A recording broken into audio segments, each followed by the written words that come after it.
Make sure you download the Woodward Sports app in the App Store and the Google Play Store today. Take Woodward Sports with you wherever you go and listen live on your phone or mobile device. Good morning, everyone. You're listening to Woodward Sports, featured on the Roar 93.5 FM, 99.1 FM, and 94.7 HD2. Good morning, everyone. Happy day before Thanksgiving. We've got Eazy up there at the big kids table, which makes me think, you guys, I'm literally 23 years old, and I still get sat at the damn kiddie table. Do you guys get that? Are you still at the kiddie table? Jeff, you just turned 21. Are you still at the kids table? No. Whether I'm at my girlfriend's or house, no, I don't. You're like, I got to go to be the man's fair, table. You're like 4'8". Unnecessary. Unnecessary. Yeah. Not you. Hey, no, you know what I got called yesterday on the show? We got to call some people out. They said I was soaking wet, $150. What'd you think of that? Jeff's up there trying to tell people he weighs like 190 or something. When you first met me, how much do you think I weigh? 170. I respect that. All right, move on. All right, we're good. I just had to get that out of you. I just had to ask because it kind of hurts my feelings that I still haven't been upgraded. Now I'm to the point where my cousins have kids, and I'm sitting at the table with 5-year-olds, and I'm like, I can't relate to these things. Oh, I thought you meant here. You talking about like No, at family events too? At Thanksgiving, I'm still at the kids' table, and I'm 23. Ouch. Oh, you got to put in like a request for that one. I don't know what's going on. I'm like, Grandma, come on. I think it's time I get upgraded. But whatever, you guys, we got to get into the Pistons. You guys, if the NBA only had 3 quarters, the Detroit Pistons would have been having back-to-back wins against contenders in both conferences. But unfortunately, there is a 4th quarter, which means the Pistons lost to the Heat last night, 100-92. Oh, and I forgot to tell everyone, we do have Adham here. Adham, hello. Wesley. What's up, guys? There's the man. There's the man. He got in trouble. He's on house arrest after calling Stalin his boy yesterday. So he's now at home. None of you can convince me that I was wrong about it. All right? I'll go to my grave defending Stalin. Oh, my gosh. All right. Well, I want to start with Jeff for this one. Jeff, your thoughts on the Pistons from last night? Well, yeah, this has been a trend over the last couple of games. The Pistons just haven't been able to close. They've led against the Warriors, against the Lakers, and now last night against the Heat, and they just weren't able to close. And you could say that, it is a young team. They're going to have issues doing that. But more importantly, I wanted to see last night how they looked without Isaiah, because I've talked about this team already all year, the same storyline. They get beat on the boards, and they can't hit free throws or shoot the ball, for that matter, at all. So last night, I wanted to see how they responded. They started Luke Garza, and he played well. Actually, that's someone that I want to kind of just hype up a little bit, because first time starting, didn't look like he was comfortable yet in the NBA. Gets his first NBA start, and he's played as good as he ever has. So that's good news. But the Isaiah Stewart thing, missed last night. They got absolutely obliterated on the glass, and you could tell. Isaiah Stewart, undersized center, but he's all they got. He's all the size they have, missing Kelly Olynyk. It's really Luke Garza and Trey Lyles at the 5. And last night, the Miami Heat team, that's a legitimate finals contender. That's one of the best teams in the East, if not the best, and the Pistons fought till the very end. Obviously, Tyler Hero put up a 30-piece on him. Sadiq Bey did a good job guarding Jimmy Butler, but it's not really about last night, the results, because I didn't expect, it was at home, of course, but I didn't expect the Pistons to actually beat the Miami Heat, but they played their tails off, and they almost did. In the last couple games, they've looked dramatically different than they did to start the season. They started the season 0-4, and, they didn't have Cade, of course, but once they got Cade back, they've been, stringing along a couple of good wins. They've lost games that they've led, and Cade Cunningham last night didn't shoot very well. That's been a consistent thing, at least just trying to get his legs under him. I don't like, the guy's taking 7 threes. He only attempted, 3 shots, I believe. That's the thing we kind of talk about as a broken record. As much as I, love Cade Cunningham, and he can't shoot the ball from the three-point line, you don't want to get too wrapped up in it. I think Cade's too talented. 6'8", can attack the basket. You saw last night, he's good for a near triple-double, even when he's playing bad. But the fact of the matter is he can do so much more. So I want to see more out of Cade Cunningham when he's not shooting the ball well. When you're 1 for 7 from three-point range, I want to see you attack the basket, shoot more free throws. He was settling a lot, only shot 1 free throw for the entirety of the game. But, you're just critiquing little things at this point. It's an 82-game season. So there's a whole lot the Pistons can build off of last night. I was impressed how they played without their best rebounder, their best, arguably, defensive player. And they looked good. And I'm glad Hamidou Diallo's finally getting playing time. time because that guy can ball easy. I mean, we talked about it earlier in the season. Got a lot of DNPs throughout the beginning of the year. I knew the guy was talented. You saw him last year, and now he's been playing. He's been great on defense, great on offense. So that's the good news from last night. Hamidou Diallo's playing, and Cade Cunningham, all that stuff will figure itself out. So I'm not taking too much from last night. Yeah, it was weird because I didn't get to tune into the second half. When I saw the Pistons were up, I was assuming Cade was balling. Yeah. And then I tuned in, and he only had 6 points at that point. So, and then I see it looked more so as Miami had a rough shooting night, more so than I guess the Pistons like outplaying them. Mm-hmm. Obviously Tyler Hero got it going late in the fourth. My man was knocking down them threes like a drunk guy at a bar late at night. Yeah. but no, it was impressive. And like I said, for them to hold the lead, without Isaiah Stewart, impressive. Garza obviously did look just as inexperienced as he is. Yeah, it's nothing, no knock against him. I'm not trying to bash him in any shape or form. He's just, it's his first start, as you said. It's his first NBA start. You can't expect much of it. Dwayne Dedmon was manhandling him come late in the game. I think Dwayne Dedmon finished 3 or 4 overall. Pistons shot 41%. And I agree with you though. I think Cade needs to hit the rack a bit more. Get a call. Hit the free throw line. Slow the game down. Let everyone just catch up. Because they went cold in that third. Actually, I think the fourth it was. Yeah, they were cold. Yeah, I think it was like a 14-1 run they went on. Miami, I should say. But no, it was pretty disappointing. What do you think, Adam? I've been saying this now for almost a month and a half, 2 months. The Detroit Pistons need to trade Jerami Grant. I think he's useless. Another 35% shooting night. What else is new? The guy thinks he's Steph Curry attempting 5 threes again. You and Jeff nailed it both on Cade Cunningham. I think he takes way too many threes. And I think that's just, he's a young guy. He's going to go into nights thinking he's going to make all those shots, and I don't think that's really possible. So he needs to hit the paint more. He needs to drive to the basket. He needs to get to the free throw line. He needs to develop maybe a more consistent mid-range shot. But he's a rookie, and you're going to give him all the time in the world to do that. He's a number 1 overall pick. He's already shown flashes of what he can be. But the Detroit Pistons will never be able to close out fourth quarters as long as A, Jerami Grant's on the team, B, Cade Cunningham is still a rookie, and C, until Saddiq Bey develops into, I want to say, more of an alpha B type player. He needs to, I'm not saying he needs to be Robin, but damn it, you want him to be 80% of what Klay Thompson is. And if you get 80% of Klay Thompson out of Saddiq Bey, that's a hell of a building block. Yeah, definitely. I think we kind of agree on the Jerami Grant thing. As talented as he has developed over the last couple of years, I don't think right now the Pistons need, like to your point, a Robin, Saddiq Bey, we expect to be that guy. But Jerami Grant, we can both agree, I don't think he's that guy. And I think last year, the 23 points a game he averaged, as much as I like Jerami Grant, that was more so situational. I mean, if he was in Denver, wouldn't have cleared it. But in Detroit, you can. And I think over time, the more the rest of the players get better, Jerami Grant, it's going to be easier to deal him because you have Saddiq Bey, you have Cade Cunningham, you have hopefully Isaiah Stewart in a couple games. So the Jerami Grant conversation is interesting. I want to see how they handle his contract and him as a player, considering there's so many options on the market. But what do you think about that, Eazy? I mean, me and Adam talk about all the time trading Jerami Grant. I mean, we haven't gotten really a chance to talk to you. What do you think about it?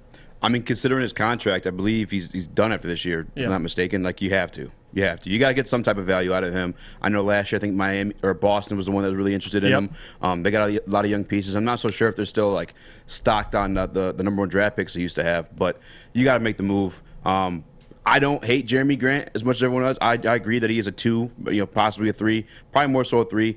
I don't think that Saddiq Bey is that 2. I don't know. Yet. Maybe he could develop into that, but it's still a question mark. We're still uncertain of it, but you got to get some value out of him. Jerami Grant, I appreciate everything you've done here so far, man. You've been fun to watch in your time here. You've made us really competitive at times, but I mean, unfortunately, we got to do what's best for the franchise, and we do have to move on from. Yeah, considering guys like Marvin Bagley, there's going to be tons of guys available that are just unhappy in their current situation. Throw up a Jerami Grant. I'm sure teams would at least clamp onto that because anybody would want at least a guy who can get you 19 points on a playoff contender. The Pistons don't need it. Don't need a guy who's shooting that efficiently, that many shots.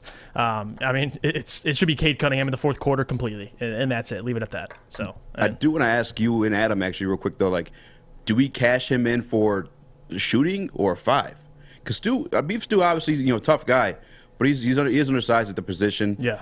Like, I guess, what are you guys looking to get out of Jerami Grant in a trade? But Adam, what do you think about this?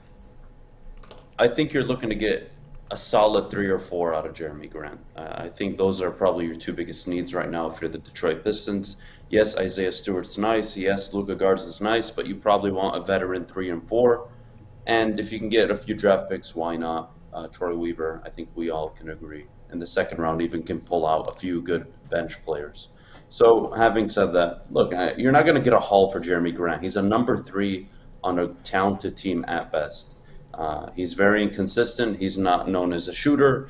He's not known for his mid-range. He's not really known for everything. He's just a guy that can put up buckets sometimes. And I think if you're the Detroit Pistons, you got to trade him before February. Get rid of him. Move on.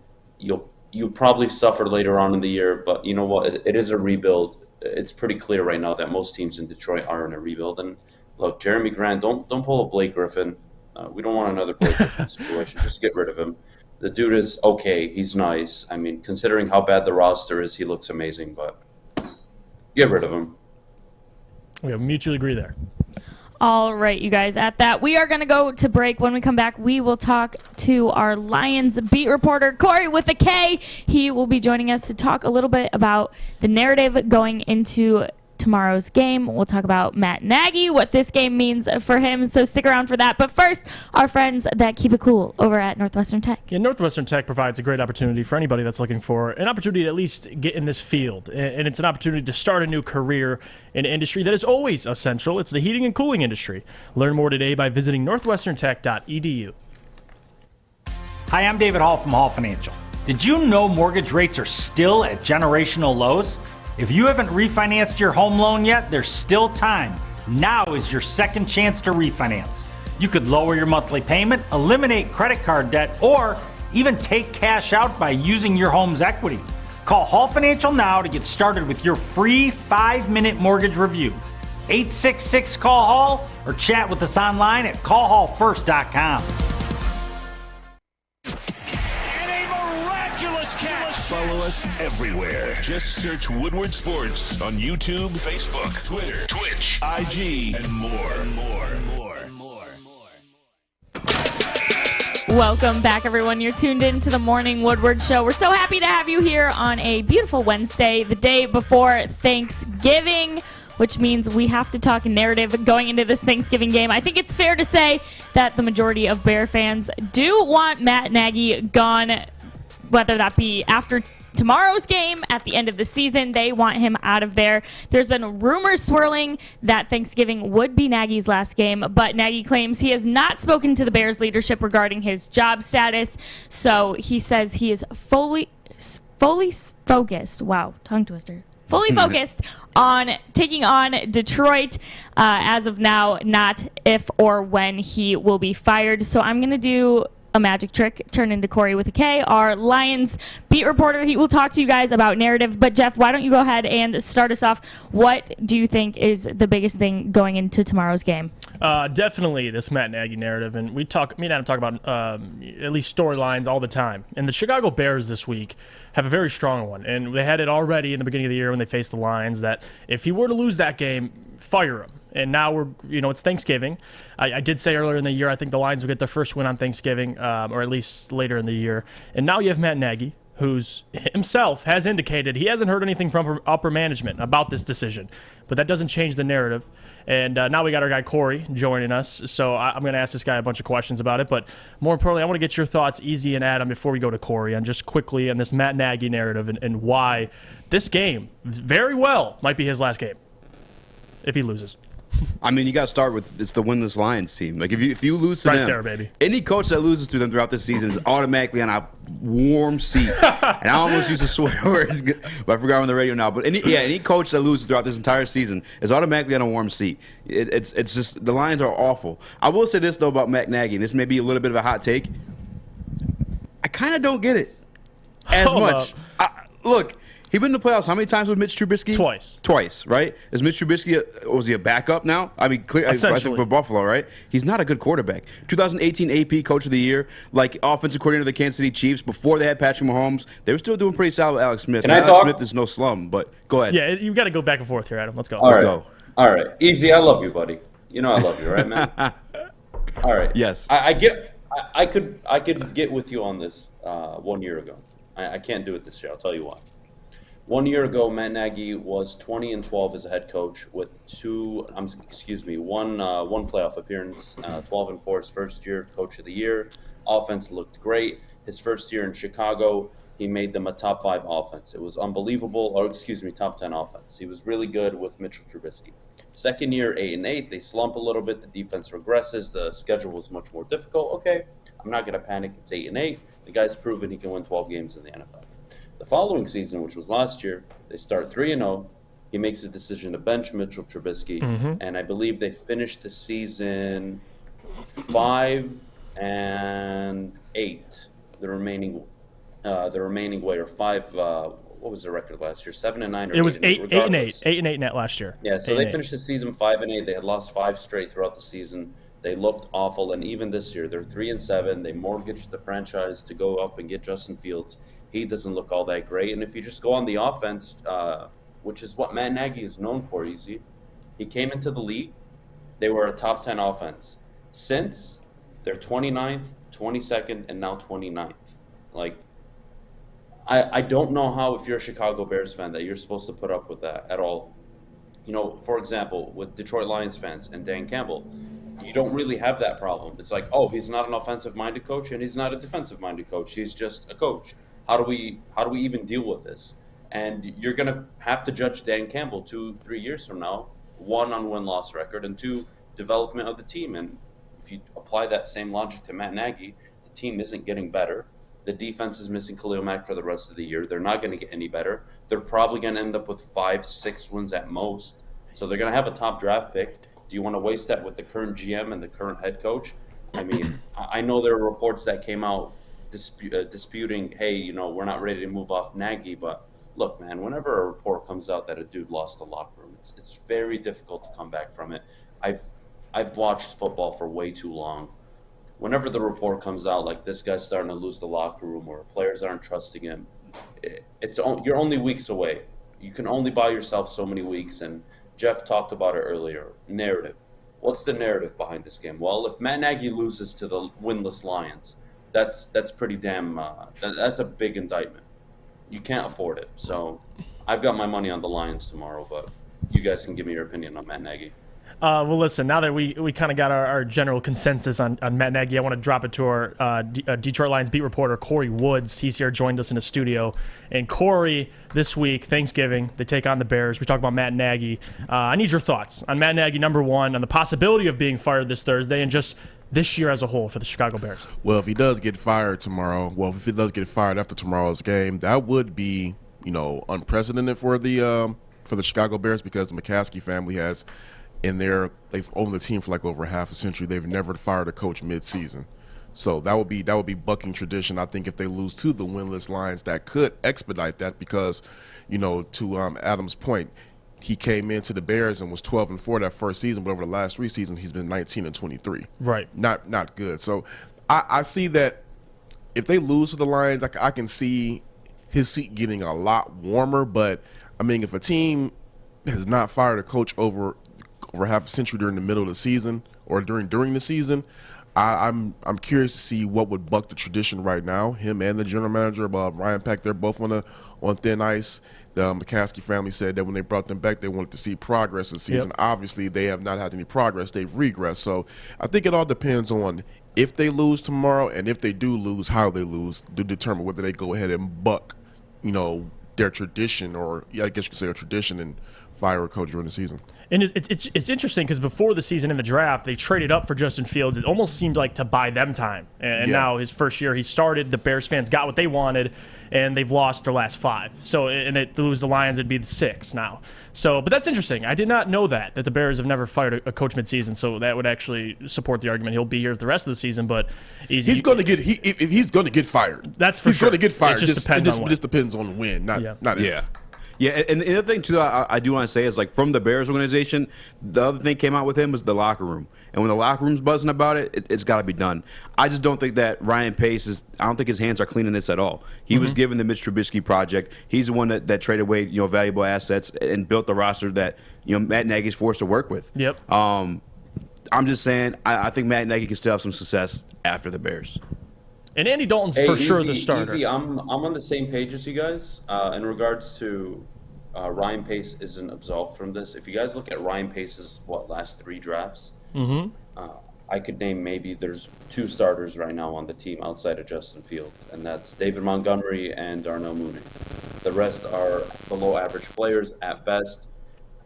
They've gotten games, some corners that are maybe 3rd, 4th string corners, probably out of the league in the next year or 2. Ryan Pace hasn't helped Matt Nagy at all, but that's on the coach as well. Look, when you're a head coach in the NFL, you're having an open, honest communication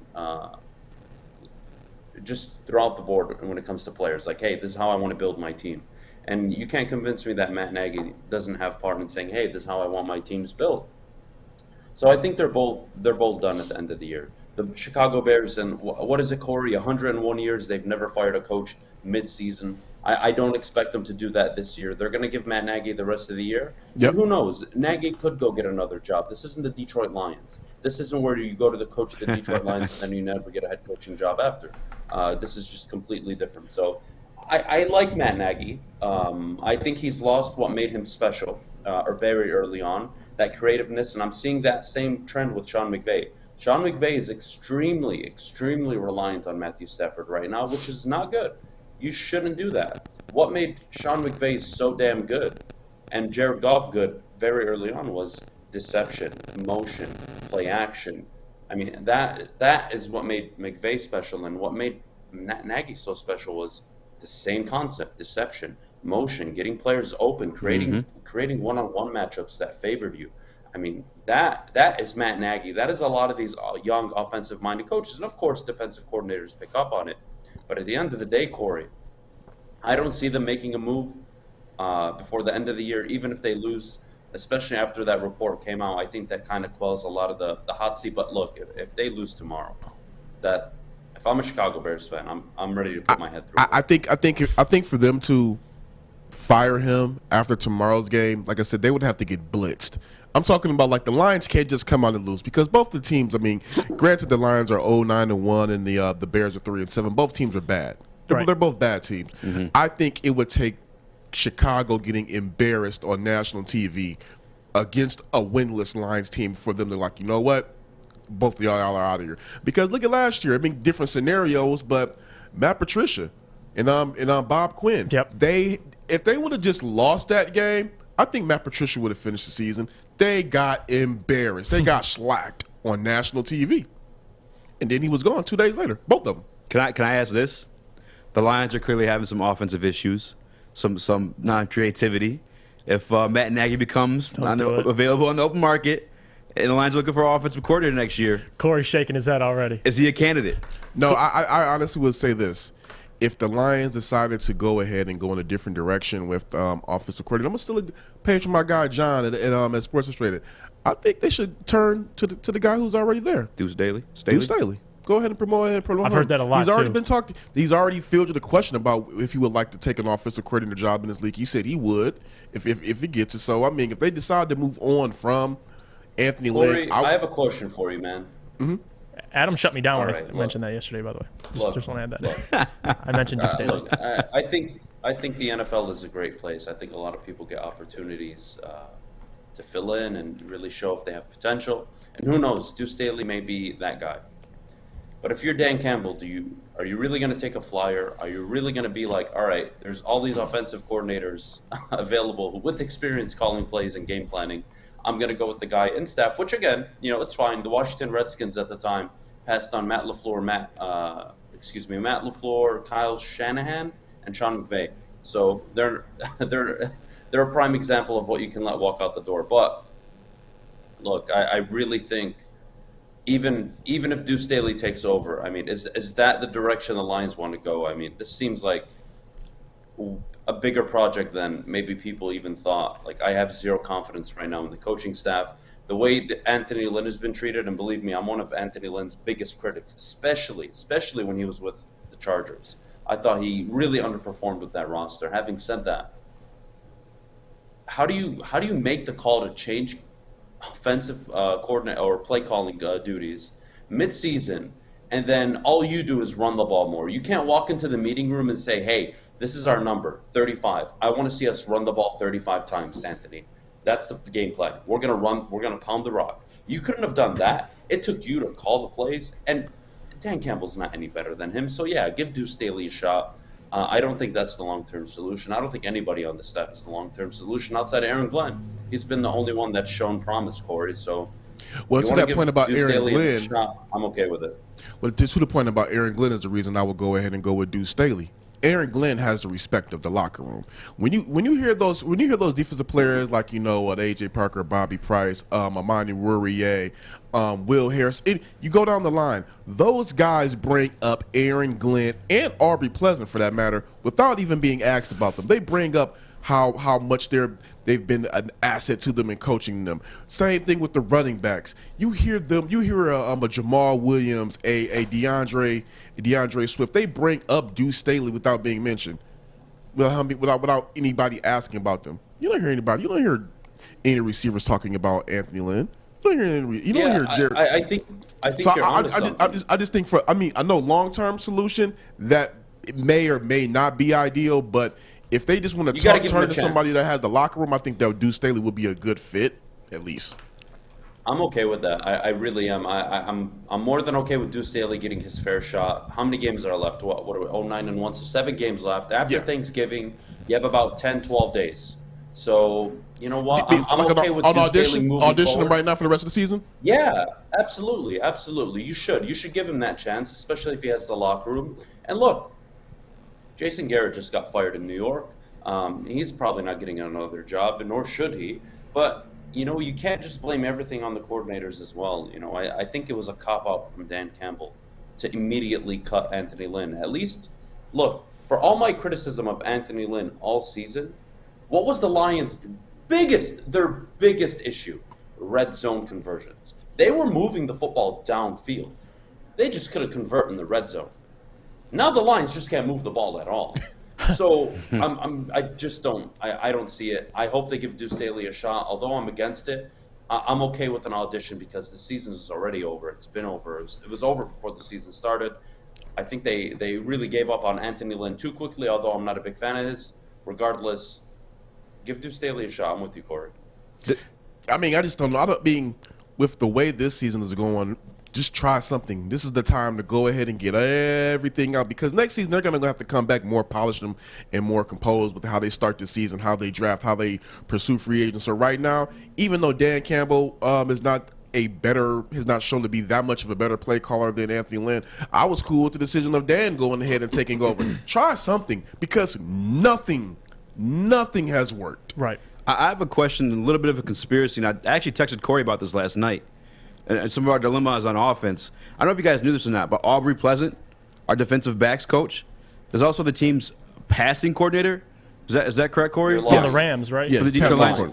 I'm not lying. What the hell? What is that? I've never. Is that a common thing in the NFL? You guys, DB's coach, so he's pass game coordinator, so he's experienced with DBs. Is that a normal thing? Like, what the hell? Like, how do you what? I believe. Look, I'm going to be honest. Look, any workplace, especially corporate, people are very generous with titles. For example, I could give Jeff a title at Woodward Sports. I can call him an executive producer, an on-air personality, and media manager. And everyone would be like, holy crap, what is that? I don't even think the Lions know what the hell they're giving out at this point, honestly. I think everyone's just getting really cool titles so they can get a new job. Yeah, if you go to the Detroit Lions website right now, or you just type in Aubrey Pleasant into Google, he pops up as the Detroit Lions defensive backs coach and passing game coordinator. That's more common, Corey, right? That makes sense. I don't know. You know what? I don't know how. I'm gonna be honest. I don't know how common it is, but for me, I guess it makes sense from the standpoint, like you said, he works with DBs, so he's able to at least be like, all right, point out to the quarterbacks, okay, this is what you're seeing right here in their defense and whatnot like that. So I don't think he's out there drawing up X's and O's and saying, slants and stuff like that. Right. But I'm just saying, maybe. Corey, how confident? Go ahead, Eazy. Go ahead. No, I was just saying, I'm wondering how much that has to do with the dilemmas on offense. Yeah. Adam, I do want to get to your point, but everyone's throwing those gang signs at me. You know what they look like, and I did want to talk about the game on Thursday. You guys can bet on it at mybookie.ag. This year, Turkey Day at MyBookie gives you plenty of reasons to be thankful for. Starting with a $250 risk-free bet on Thursday afternoon, when the Dallas Cowboys host the Las Vegas Raiders. I'm reading this read brand new right now, and they just completely skipped over the lines, and that's hilarious to me. Bet the spread between the Raiders and the Cowboys at MyBookie. When you win, and if you don't use MyBookie, we'll refund you $250. Simply put, you can't lose this bet, and that's why it's all no risk, all gravy. Before you get your wager in, set yourself up for success and doubling up on that with your promo code Woodward at mybookie.ag. Feast risk-free on Turkey Day with MyBookie, and make sure to stick around for seconds as they gear up for what should be fun Black Friday. Ooh, that's going to be a lot of good stuff on Black Friday. Yes, MyBookie.ag. Definitely got to get on that one. But use promo code and double up that first deposit. This is Woodward Sports. Tony is a third-generation logger that has a simple, practical approach to life and work. That's why his Coast DX342 knife is perfect for him. The stainless steel blade is rust-resistant and made for all-weather use. And the double roll-lock safety ensures that it will never inadvertently close when he doesn't want it to. That's why Coast is trusted tough. Hi, I'm David Hall from Hall Financial. Choosing between a 15 or 30-year mortgage can be difficult, which is why we offer the Modern Mortgage, a flexible term that's customized for you. 866-CALL-HALL or chat with us online at callhallfirst.com. Make sure you download the Woodward Sports app in the App Store and the Google Play Store today. Take Woodward Sports with you wherever you go and listen live on your phone or mobile device.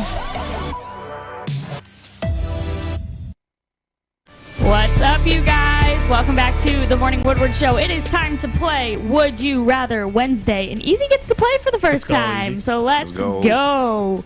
All right, you guys. Adam, are you ready for this? Oh, I was born ready for Would You Rather Wednesday.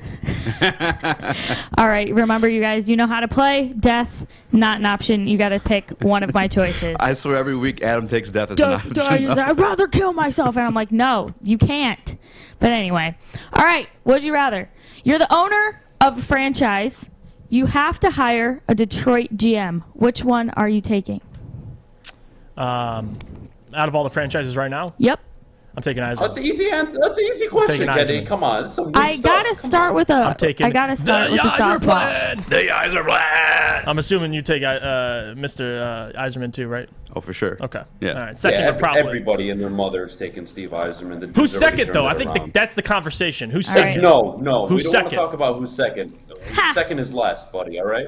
If you're not first, you're last. It's Yzerman up here, and then everything else down here. But exactly. To your point. No one's even close to Yzerman. Honestly, if AJ Hinch was considered a GM, maybe you put him there, but he's not. So. Okay.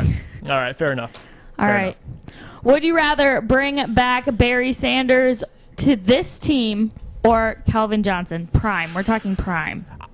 Adam, you answer this first, because I think you'd have an interesting one on this. All right. You guys ready for this? No. Don't bring back Calvin Johnson. Oh. Barry Sanders wouldn't run for more than 1,500 yards in today's NFL. Not because he's not special, not because he's not great, not because he isn't probably the best running back of all time, but because he's not going to get that amount of touches. He just isn't. He's not a workhorse back like Derrick Henry, and I don't mean that in the sense that he wasn't getting over 300 carries during his prime, but the NFL has just completely changed. No team is running the ball outside of Tennessee the way they did back in the 80s and 90s. So give me Calvin Johnson. The team is absolutely decimated at wide receiver. They have nobody. Give me Calvin all day. Maybe in a year or two I could actually have a good roster. Give me Calvin all day. Barry, I don't think translates in today's NFL, and that's not a knock on him. I just think that's kind of how life works. People evolve. You take this easy.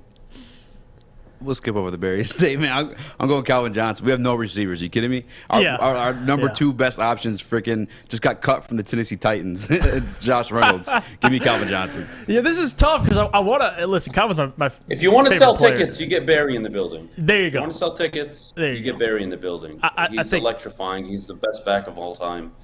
I know, Eazy, you're probably like, what the hell is he saying? But trust me, I really don't think Barry Sanders. No, it's a great point. It's a great point. In his prime, I don't think it helps much. I mean, look, teams in the NFL are running the ball situationally now. The game has moved past the Eric Dickersons, the Priest Holmes, the Jamal Lewises, the Clinton Portises, the Barry Sanders. It's well past the guys who run for 1,700 yards. It's just not the NFL anymore.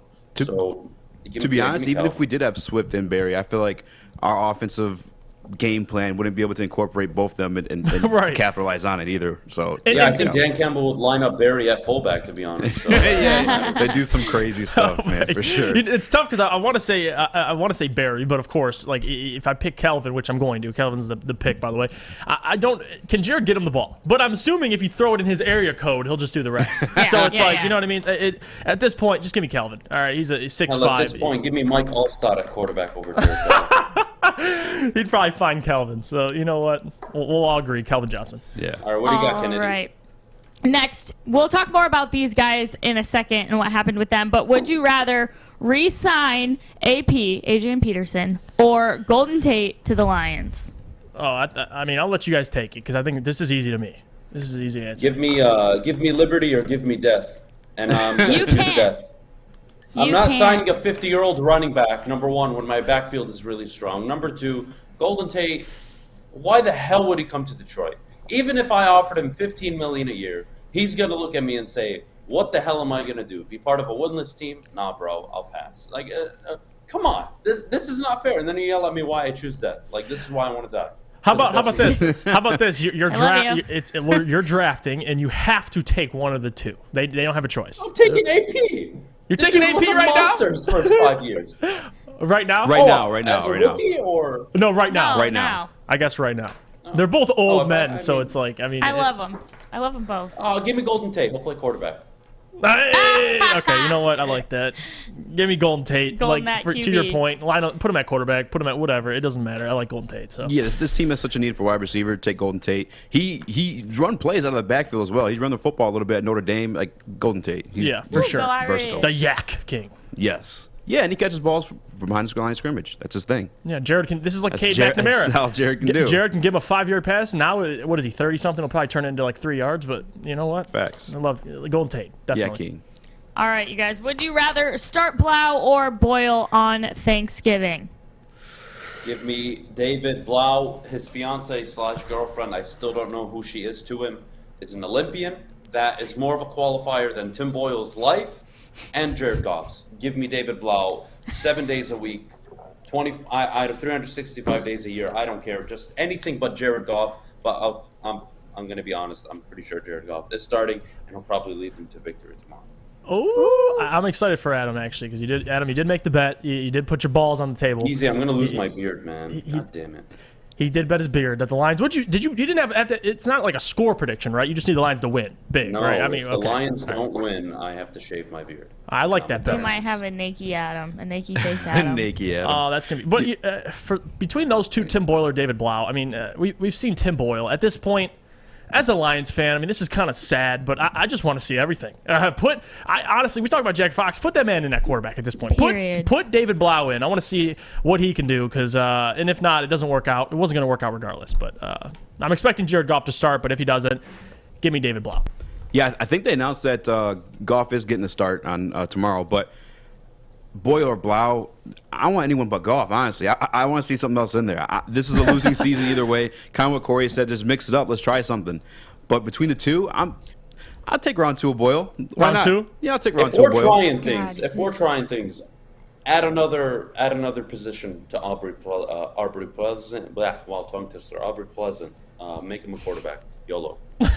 YOLO. Put him in a uni. By the way, if Adam went naked face, he would catch up and pass me and Jeff within like 5 days. I've seen it already. Yeah, no, definitely. He shaved earlier Hilarious. this Oh, year. dude, no. This whole thing is back within 10 days. I'm Just to jealous. clarify. So it's going to be babyface on a Friday. Monday morning, you're not going to recognize me. They're like, you guys faked that shave video. Yeah, like it's gonna just do peel it live off on beard, air. man. It just comes right off that beard. You're gonna do it live on air too, he said. They're like, damn, Woodward Sports got a good graphic department. Yeah, That's true, we do. His beard, J-Dog. We do. His beard is too perfect. I mean, at this point, it's fake. All right, that's the new conspiracy we're starting. At first, it was the Stalin I BS. Now maintain it's my your beard. Just because I put an effort into my life doesn't mean you have the right to shit on it. All right. Listen, I give effort. How do every you morning cuss to my from teeth. home? Listen, be quiet, Kennedy. I can cuss as much as I want. I give effort on my teeth. I give effort on my historical references, like Stalin yesterday, and I give effort on my You beard. do. So everybody You do. can leave me alone. All right. You do. Next question.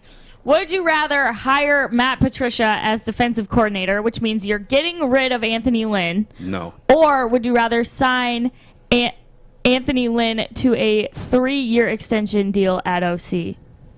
Re-sign I'm Anthony taking Lynn. Anthony Lynn. You cannot lose Aaron Glenn. We can all agree to that. Adam, you take this first because I know we talk about all the time Aaron Glenn. No, you're not losing Aaron Glenn. Aaron Glenn has been the shining star of this entire Detroit Lions season. Before the season ever started, what did we talk about? The main thing for the Detroit Lions wasn't the win-loss record. It was, can you improve week to week? Can you show situational, individual player development, coaching development? And Aaron Glenn has been the only one to produce that. Give me the 3-year extension with Anthony Lynn. I'll fire Dan Campbell. I'll bring a young, innovative head coach, similar to like maybe an Andy Reid, and he can call the plays, and Anthony Lynn can turn into Eric Bieniemy for all sake. I don't care. Did you see the Mark Sanchez when he was commentating and he said the Patriots defense was shutting out pretty much Atlanta? And he goes, man, they're doing a good job with Matt Patricia as the defensive coordinator. And he didn't acknowledge the fact that if Matt Patricia is the defensive coordinator, I'm the CEO and founder of Apple. And everybody tore him a new ass for saying that. They're like, he is not the Patriots defensive coordinator. So to answer the question, can't believe this is coming out of my mouth, but re-sign Anthony Lynn because I do not want Aaron Glenn is that's the guy you don't want to lose. I would turn in my fandom card if we got rid of Aaron Glenn. He's the only thing I'm looking forward to watching every Sunday. So sign Anthony Lynn to an extension. I'll just 100%. put soap in my mouth. I don't care. That's fine. All right, last question, boys. Would you rather have Matt Nagy or Jason Garrett as the offensive coordinator for the Detroit Lions? Easy, I think I know what you're going to say. You kind of hinted at it earlier. You think you're big on Matt Nagy, right? Yeah, Matt Nagy, for sure. I mean, I think Jason Garrett's like grossly overrated. He's had tons of talent with the Cowboys throughout his entire career. Obviously, he showcased himself in New York, which, I mean, they're not terrible, but we've seen Kenny Galladay put up bigger numbers here in Detroit with Matt Patricia, so it's give me Matt Nagy all day. He turned chicken poop into chicken salad, as you like to say, with Mr. Trubisky. So. Yeah, he did. What do you got, Adam? What do you got? I would rather be don't ran die. over slowly and cut by 1,000 deaths than ever hire Jason Garrett in my life.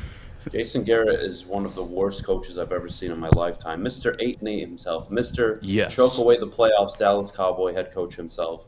He got the OC job in New York. I think it was an early cop-out by Joe Judge to fire him, but look, the offense was anemic. Give me Matt Nagy. Matt Nagy could figure it out. Jason Garrett's a dummy. You know, like Mike McCarthy, the same way Mike McCarthy's a dummy is the same way Jason Garrett's a dummy. For some reason, the Dallas Cowboys, after Jimmy Johnson, every head coach they've hired is just a dum-dum.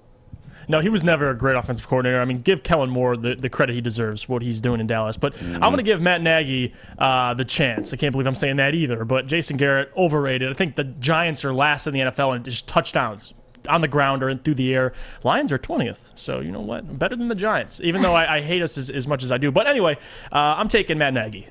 Put that man on the squad. He can be an offensive coordinator at this point. I mean, like you said, Fish could call plays. So put Anthony Lynn in there. Fish, you do a better job than Anthony Lynn. I believe it.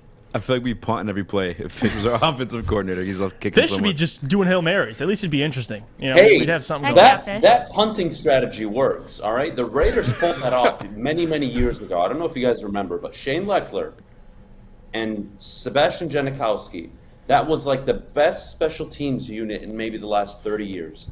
And all the Raiders did was pin their opponents in the 10-yard line, get field position, go kick a 50-plus yard field goal, get points, and they would somehow win like 6, 7, 8 games a year just off the special teams. It was unbelievable. That's I actually didn't know that. That would be, we got to propose this idea to Anthony Lynn. It's better than what we're seeing on Sundays. So, or at least Dan Campbell now doing the offensive coordinator. But yeah, we can all agree. Nagy, give that man a chance. All right. I know I said the last one was my last question, but Mike G brings up a great point in the chat. Would you rather face Eazy or D-Mac in an Oklahoma drill? Listen. I had to ask. Listen, there's a difference between these two men. D-Mac is a professional, I'll just call him a puncher. That man will literally put some brute force to your face, and Eazy can get you to the, I mean, honestly, in this drill, oh God, you're dead either way. Take the Adham route. Take the death. I'm gonna die. I'm not taking I'm just gonna die. I'm gonna die. I want to get pancaked by Eazy. I would rather get pancaked by Eazy than pancaked by. At least he'd be smiling the whole time, like he's smiling. At least like D-Mac would have a feel killer. Good too. Like Eazy coming at me in an Oklahoma drill. I know what's coming, so like I'm just gonna accept it. With D-Mac, there's like this unpredictability. It's like, am I gonna win this one? Am I gonna lose it? Like I don't want to think. I just want to walk in there like, all right, I'm going against Michael Oher or something, whatever his name is, that guy from that one movie, and I'm probably gonna get mauled. And you know what? YOLO. YOLO. I agree actually with the unpredictability of D-Mac because I feel like he might just stop running, just punch you. Like screw what we're doing. What if you take out D-Mac's knees and then he like can't work anymore? Like then what? You feel bad. Like with Eazy, what does he do? Like breaks my rib at worst? Like I'll be fine. Jeff, you're taking Eazy too? Yeah, you know what? Yes, because at least I think I'd have fun. At least I'm getting pancaked. D-Mac would just make it. Listen, D-Mac, I'm not getting in front of that man for any reason. Does D-Mac even know what an Oklahoma drill is? No, he would just punch you. Is he just going to get up, run at you, and swing? Like, I don't even know what the hell D-Mac's going to do. So, it's called an Ontario drill with D-Mac. Ontario drill, yeah, that's accurate. Go Canada! Ontario drill. I love that. All right, you guys, at shut that. the hell up. Hey, you be nice to fish from home. Hey, it doesn't have to be. It's fine. Such a fish response. All right, you guys, at that, we've got to go to break, so we need to hear about our friends over at Guardian Alarm. Yeah, we talk about defense and how well Aaron Glenn has been doing with this unit. Well, Guardian Alarm, they get it, and they always do well. Good defense on and off the field helps you feel secure. And Guardian Alarm has state-of-the-art technology that helps you feel safe, all with 24/7 local monitoring. Guardian Alarm also has convenient features that let you check in on your home, control lights and temperatures, detect smoke or carbon monoxide. It will even let you lock and unlock doors. Call 800 Stay Out today. That's 800 Stay Out today. You hear fish. Guardian Alarm has been trusted for over 90 years at keeping families safe. I'm looking to bring on another HVAC tech right now. We're recruiting 5 to 10 techs a month. We're looking to grow and expand. Every new tech we hire is from Northwestern Tech. The hands-on training is fantastic. They're always my first call. We love hiring Northwestern Tech grads. They come out trained and ready to work. Our program is only 10 and a half months, and our next classes are starting soon. So why wait? I'm looking to hire Hire a graduate of Northwestern Tech. Northwestern Tech. Northwestern Tech. Northwestern Tech.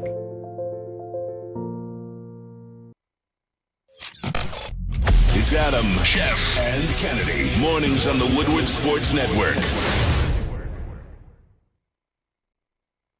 Welcome back, everyone. Thanks so much for joining us right here on the Morning Woodward Show. All right, you guys, here's a story that made me happy. You guys know I love Golden Tate. He has been signed to the Titans practice squad, but the Titans have released another ex-Lion. That was one-time star Adrian Peterson from the 53-man roster. Another Lion they actually picked up was defensive lineman that just got released. Kevin Strong has also joined the practice squad. You guys, any thoughts on all of these ex-Lions getting moved to and from the Titans?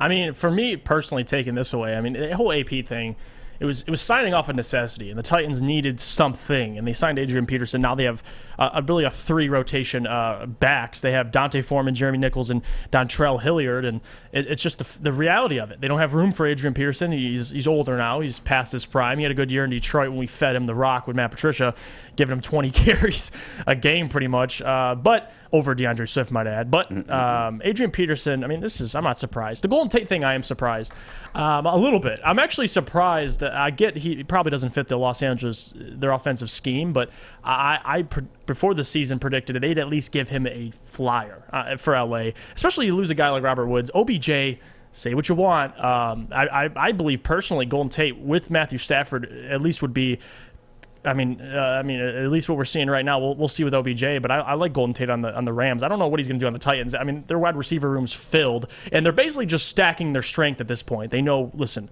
we have Julio Jones, we have AJ Brown. We're going to throw the football. Sign another receiver. They signed Golden Tate. We'll see what he can do. But did not expect the Titans to reach out to him. I expected probably a couple other teams, but at the same time, Golden Tate's near the end of his career, so he's on the practice squad, I believe. So he has a chance to make the roster. So we'll see. But I'm not taking too much from it. If anything, it's the fact. I mean, the Lions players are circling all around the league, so it is what it is.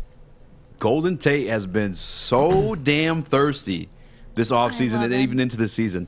Every week commented about the Detroit Lions. Like, he's literally was begging the worst team in the league to pick him up. And we did have a need. You know what I'm saying? We have a quarterback who can't throw more than 5 yards. Golden Tate specializes in the yak, those short, throws and catches. Like, that's what he does. Like, but Golden Tate's been so thirsty. I'm not surprised. He obviously still has something in him. He was just with New York last year. When healthy, he had some nice plays. I think it might have been the Eagles. He had a couple highlights against last year on a national game. Maybe it was a Thursday night. But I'm not surprised with Golden Tate. A little bit more surprised maybe that he didn't come here. Because, again, he was throwing the flyers out there all damn season. I think even just recently this week, he was showing like a workout video of him in a Lions helmet. So he's been so thirsty, been signed. AP, I mean, I'm not surprised by it, but I am disappointed by it. I just want to see the guy get a championship. He was so good in his prime, man. He was so good. And I'm surprised, before, Adam, you take this away, I was surprised. I know the reports, Adrian Peterson came out himself and said, I want to go to Tampa. And it never worked out. Tampa never reached out. So he shot his shot. Didn't work out. But, Adam, what do you think about this? 2 former Lions. I mean, what do we got here? Well, you got one washed-up running back. I love him to death. But looks like Emmitt Smith towards the later end of his career. In Arizona, trying to stay alive and get some extra rushing yards. And then there's Golden Tate, who, I don't think teams were interested in him. And it showed. He didn't get signed, and it's just, the Titans are dealing with a ton of injuries. Julio Jones is on IR. A.J. Brown may not even be available this week. So it was a desperate move. It really was. I don't think Golden Tate's going to come in and give you 7 catches, 89 yards and a touchdown, every other week. I don't think he's capable of that. He can probably give you one of those games for the rest of the year, but maybe he moves the chains once, at most, twice a game. So I think that's all you're getting. It's on the practice squad for now. I just look, if Golden Tate still had something to give, teams in the NFL would have gotten him. So I'm going to trust that. There are 32 GMs around the league that looked at him and said, yeah, he's washed up. We're not signing him. Not even to the practice squad. Like, come on. It's for the league minimum. Adam, I know you're at home, but we still need a little bit of an Adam rant. Like, can we address the Lions fans that are talking about why didn't we sign Golden Tate? We'll give him a chance. Why not? Why shouldn't they? At least not now. This is a bad time, but earlier in the season. What were you? I know you talked about it constantly. I'll tell you why. Detroit, you suck. All right? You guys have a terrible football team. And what you need to understand is you're going to suck for the next 2 years, probably even 3.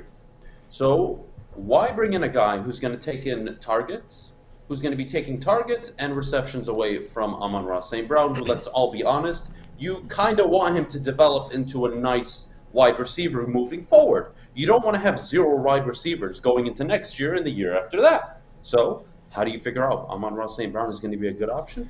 You throw him the football. How do you throw him the football? You keep players like Golden Tate the hell off the team. That's why you didn't sign him. And that's why every other team didn't sign him. He's washed up. He doesn't have the same speed that he had before. He maybe gives you one good week. I don't know what the hell people want anymore. I really don't. It's a nostalgic signing. I'm not interested in it. It does nothing to this football team. They're projected to get the first-round pick. Keep doing what you're doing. The only positive that you can take away is that Aaron Glenn's doing a hell of a job on defense. And that's really it.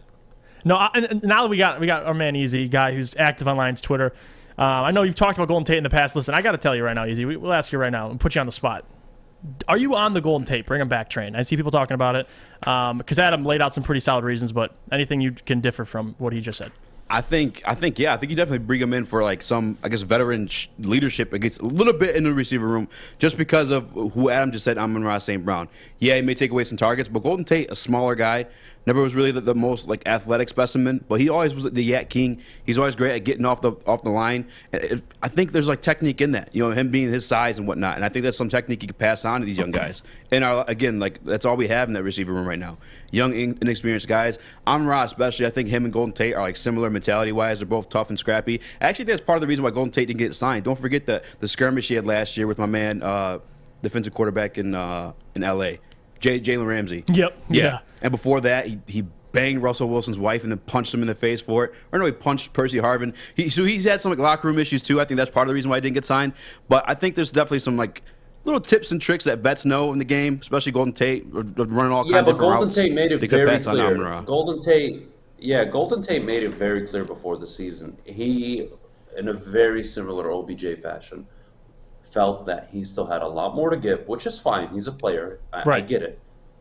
But You're not getting 8-9 targets on any team, even a rebuilding team. I just don't think it's warranted. If he produces for the Titans, it'll be in a capacity of 3-4 catches, maybe a game, maybe moves the chains for them, but that's it. That's really it. I don't see much more for Golden Tate. When he was here, guys, I mean, let's be honest, the dude was almost unguardable at times. We all remember the Minnesota game, the OT winner. I mean, the guy just made so many plays. You know, Eazy made a good point. You know, maybe he could offer, not leadership, but just tricks of the trade is the word I was looking for. Yeah, something like, hey, how to get off the line quicker, how to get open, things like that. Sure. They're so anemic. They threw for 77 yards the week before. The week before that, they threw for maybe 130. This isn't a team that's even capable of throwing the football. So I just don't think the move makes sense, although I agree on the young development standpoint. You know what? Maybe he could be our passing game coordinator. It seems like they're just throwing that one out there. I mean, he did actually play receiver earlier. I suggested him being the quarterback. I think that's a freaking offer. I think he should. I'd be down. I'd be so down for that over Jared Goff. At least you'd have someone mobile, right? Yeah. At least you'd have Golden Tate. Listen, I bet he can get the same amount of attempts. Jared Goff, what does he get? 10, 15 attempts. Run the ball. Golden Tate, a lot of the options. But no, I agree with Adam. They're asking their quarterbacks to throw the ball literally 3 yards downfield. Right. Golden Tate can't do that. I don't know what the hell anybody's doing anymore. No, 100%. And I agree with everything you're saying. I think the Golden Tate, the whole discussion, it's tough because I get both sides. I get the leadership side because you want that type of leadership around Amon-Ra St. Brown. But at the same time, it's taking a roster spot at the same time. Like that would have been Josh Reynolds. That would have been whoever. So if the guy's not getting used, it's a tough conversation. Like I want the leadership, but you also want the productivity of a young guy who you can give a chance to, like a Josh Reynolds. But I kind of see both sides. So I'm kind of torn right now. But at the same time, Lions are going to suck. So that's the bottom line. I wonder if Golden Tate, what would his options would be if the Lions were to offer him? Is he still in that mindset of I want to go to at least a good team? Like the Titans, we see are winning. Obviously, Derrick Henry's injured, but that's a better opportunity, obviously, than the Lions. So I wonder if that had anything to do with it. Dude, he was thirsty all season. Definitely was thirsty. Posting about the Lions every single week. Every single week. The Lions, the working out in the Lions helmet was tough. Trying to get back because he's desperate. Literally. Hey, you guys relax on my man. Kennedy. I gotta love him. Notre Dame guy, Lions guy. I gave Darius Slay enough love on this show. All right. No, you didn't. Every time I bring him up, you're like, you know what, Kennedy, you talk about it. He has more touchdowns than the Lions the past 3 weeks. No, I know. I don't. Well, okay, yeah, I do. I was gonna say I don't have a crush on him, but I do. It's fine. Jen, don't attack me. All right, you guys, we are doing something special. We will be in Ann Arbor this weekend. Woodward Sports and Gypsy Vodka will be live for the Michigan-Ohio State game at the Brown Jug in Ann Arbor from 10 a.m. to noon. So if you guys need a little party before the game starts, make sure you come hang out with us at the Brown Jug. Thank you, depression. Braylon Edwards, Ryan Armani, Stick, Joey, and more will be there for the live broadcast. We will be at the iconic Brown Jug to capture all of the excitement of game day as the Wolverines take on the Buckeyes for the #1 spot in the Big Ten. There will be drink specials and Michigan guests and alumni. It'll be a lot of fun. Make sure you guys come out to the Brown Jug. All right, coming up next, we will preview tomorrow's Thanksgiving game for you guys. So we will see you right after the break. Make sure you download the Woodward Sports app in the App Store and the Google Play Store today. Take Woodward Sports with you wherever you go and listen live on your phone or mobile device. Fellas, football season is here. It's time to make your grooming experience easy like Sunday morning. Get to Lady Jane's Haircuts for Men. Walk in, relax, watch your favorite team play, and before you know it, your hair will be game ready. Get to Lady Jane's, open 10 to 8, 7 days a week. Walk in anytime. It's wicked awesome. Your Detroit alternative to the normal sports blah, blah, blah. It's Woodward Sports. Welcome back, everyone. You're tuned into Morning Wood on the Woodward Sports Network, featured on the Roar 93.5 FM, 99.1 FM, and 94.7 HD2. You guys, on Thanksgiving, we may get the Tim Boyle-Andy Dalton matchup that we all deserve. It looks like Jared Goff is feeling better every single day, so it will probably be him, but there's still a chance we get the Tim Boyle-Andy Dalton matchup. You know what? At least we can look forward to the halftime performance. No, they are not bringing back Nickelback, unfortunately. It will be Big Sean, and Neo will be singing the national anthem, My Birthday Twin. So love that the most. We love a good Libra. But you guys preview this Thanksgiving game for me. I won't talk anymore about the halftime performance or any of the singers. But your thoughts going into tomorrow's game? Well, both teams struggling. Obviously, the Lions, we know, 0-4-1 their last 5. The Bears, are 0-5 their last 5. Both teams are near the bottom offensively rankings. The Lions only average about 16 points a game. The Bears average 16.3. The Lions average total yards 334. The Bears average 315. So these are both struggling teams. I mean, the over/under, I believe, in this game is somewhere in, I think it's 40, at least 41. 41.5 over/under. I mean, I wouldn't be surprised if it's under, but at the same time, this game is about narrative to me. And personally, the Bears have a stronger narrative in terms of Matt Nagy. Can't afford to lose. We talk about his record all the time the last 3 years, 31-27, majority of those coming his first season. This season, struggling with the rookie quarterback. A little bit of Andy Dalton, of course, but just hasn't looked good. The Bears organization as a whole. Pace, Nagy, probably out by the end of the season. This game, as much as I want to say Nagy can't lose this game, I did say weeks ago that the Lions would get their first win on Thanksgiving. I'm going to stick by it. I've thought about it the last couple days, going back and forth with myself. Should I change my opinion? No, I'm going to stick with it. I think the Lions get their first win on Thanksgiving. I love that Adham put his balls right on the table with the beard, and he's going to shave it if they lose, because I really do think this is a great opportunity, not only because you'll get Jared Goff back. We'll be a little banged up, but this is a good matchup for them at home on Thanksgiving. Adham alluded to it before, and I think he hit it right on the head. This is their Super Bowl, essentially. Thanksgiving, Dan Campbell's first Thanksgiving game. It's a big game. You potentially can get your first win, and I think it's a favorable matchup for him. DeAndre Swift, Jamal Williams got a little bit of touches last week. You'll see a lot more of him, and if they can really establish this run game, the Bears don't have Khalil Mack. Pass rush isn't going to be as strong as they were earlier in the season. I know the Bears won against the Lions at Soldier Field, but different circumstances, different part of the season. And you know what? I'm going to go ahead and go on a limb with Adham. I think the Lions, I don't know if they'll blow them out, but I think they'll win. I think I could see a 23-20 making it go over the under-over, but I could see also a close. By a field goal, by a touchdown, I think the Lions sneak away with a win, and I think Jared Goff, I don't know if he'll play well, but offensively, they'll get the job done. And defensively, they've been on a tear lately. Hopefully on a short week they can keep it up, because Andy Dalton, listen, I would rather Justin Fields is as good as we think he can be. I would probably much rather have Justin Fields this week, and that's just me saying, just because of what he's looked like. You know, you've seen good things, you've seen bad things. Andy Dalton is just a consistently, you call him bad, but he's just consistent. And I want to see how they respond to Andy Dalton. I don't think they'll have Allen Robinson, which will hurt them. David Montgomery's back, so it's all about what they can do, stopping the run and keeping Andy Dalton from getting in the end zone with his arm. So I think the Lions win. So I'll say 20-17. How about that? Close score, not that many points being scored. I'll pick the under on the total points, and that's my prediction. What about you, Eazy? 2017 sounds like the last time the Lions won a Thanksgiving game. I am so sick and tired of this Jared Goff brand of football. I hate it. Like, when it was announced that he's most likely getting the start tomorrow, I was upset. I was, like, sad.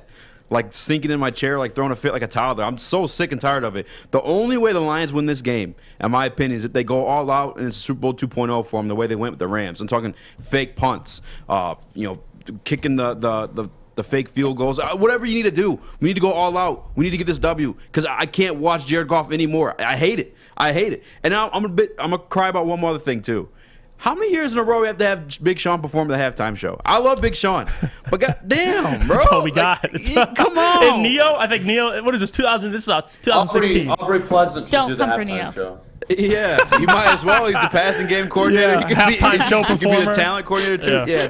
But the only way the Lions are going to win this game is if they go all out. And again, I'm talking about the fake punts, all that stuff like that, because the Jared Goff brand of football just does not work. They can't I don't move the think that's football the down the Jared field, Goff man. brand of football, though. I think it's more of a testament to, one, how creative Sean McVay was as a head coach. Two, obviously the roster talent is completely different. But, people always tell me, well, Stafford's only 7-3 with the Rams right now, and they were 7-3 at this point last season. And, I'd agree with that, and I would take it seriously. But, the defense last year, 10 games in, had the number one scoring defense, the number one in terms of points allowed per game, the fewest yards allowed per game, the most turnovers in the league forced per game. That defense was unbelievable under Brendan Staley. And the defense now for the Rams is ranked 26th or 27th. It's god-awful. So, I think it's not a Jared Goff brand of football. I just think he's an average quarterback when given a really good head coach. Honestly, he got the best out of Jared Goff, and now you're seeing the difference in coaching. Sean McVay, you've seen the record with Jared Goff, and now you see Jared Goff's record without Sean McVay. I just think the coaching isn't good enough in Detroit. I don't think the talent's good enough, and I don't think the quarterback is good enough, and it's not simple. There's a lot that needs to improve, and whether you want to call it the Jared Goff brand of football, I don't care what you call it, whether Boyle, Blau, whoever starts, it's going to look bad. I still think somehow, some way the Lions pull it off, but I've been around the NFL and watching it way too long. This could easily blow up in their face. I could easily see Dan Campbell going for it at his own 40-yard line to start the game on 4th and 1. They get stuffed, the Bears go down and score. Then the Lions return a kickoff. They fumble it, and the Bears pick it up and take it to the house, and it's 14-0 before you know. I mean, it's just how the NFL works, and it's just how it works for the Lions. Having said that, I think the Lions have a chance. I mean, you look at their schedule. This has to be the only game you really look at and be like, okay, you know what? We have a chance. I think we can do it. And I don't see them winning anytime soon if they don't pull this off. This is really important. And I said it before the season. This was Dan Campbell's Super Bowl game. You can't preach camaraderie, rah-rah, we're going to change the culture, 1, 2, 3, 4, 5, garbage crap, and not win on Thanksgiving. Like, you want to talk about feel good, making people feel good, the locker room feel good? You got to win on Thanksgiving. And who knew going into the season, who knew that they would be winless at this point? I mean, it's unbelievable to even imagine that they would have lost their first 10 games. Well, 9. They tied 1, but whatever. I don't know what you call that, what you wanted to call it. But, yeah, I'm going to stick with my prediction. I think the Lions are going to pull it off. The football gods just have to be working completely against them for them not to win. I don't see how they fall to 0-10-1 at home on Thanksgiving, and easily the most important game of the season. Yeah, when I say Jared Goff brand, I just mean like the inability to move the football down the field. We're gonna have to get creative to win this game, and I want to similar game plan. I think that's on coaching then. I just think the coaching lacks creativity, and they don't know what to do. They've had 10 weeks now to figure out how to get more creative, how to get Hawkinson open in separation, how to put him maybe in motion and run play action, run screen passes to him. I mean, they've tried and failed so many times. I just think the quarterbacks suck. I agree with you 100%. And I don't think they can throw the football downfield because I don't think they know what that even looks like. Yeah, it's just a recipe for disaster. You have the mixture of non-creative coaching and lack of talent, and it's just a recipe for disaster. It's going to be ugly. For us to win, it's going to have to be creative, and it might be an exciting game because of that, because we're going to have to pull out all the tricks and get sexy with it to win the damn game. We're going to have to. I want to ask you guys a quick opinion. I know it doesn't really matter, of course, but who would you rather see? I thought this was interesting. Would you prefer Justin Fields or Andy Dalton? What do you think gives them at least the Bears the best chance to win? Because we'll see Andy Dalton, of course, but do you think that increases the Lions' chances, decreases? Like, what would you rather see, rookie or Andy Dalton? Adam, you can start. I'd rather see Andy Dalton. I think although Justin Fields is a rookie, he poses a clear mobility threat, something the Lions have struggled at times with, not only this year but historically. I can't imagine having to go up against a healthy Justin Fields who can maneuver out of the pocket, run for 60, 70 yards.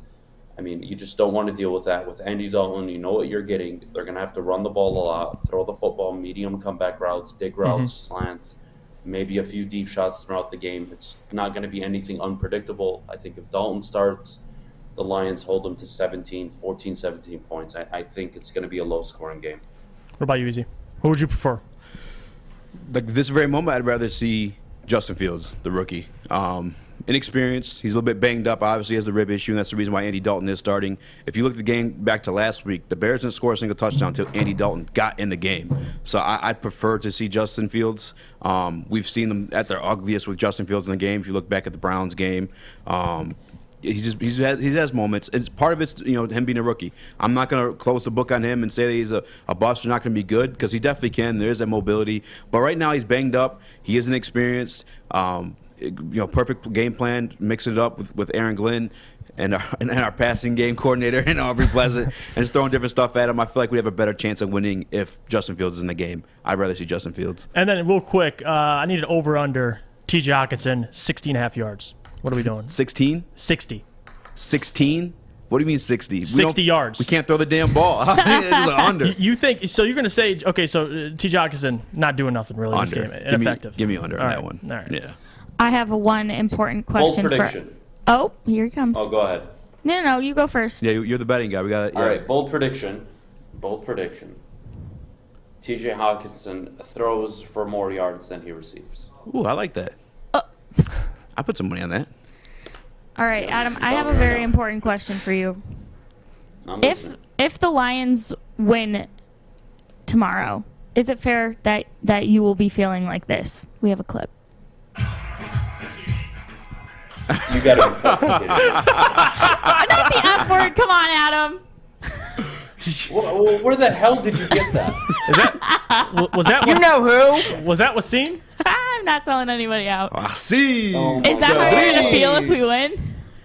Can we see that one more time? All right, Yeah, let's so play that back really backstory. fast. Turn off the music at least so I can kind of like narrate this a little bit. Okay, we'll turn off the music. This was like, you know, a guy's trip.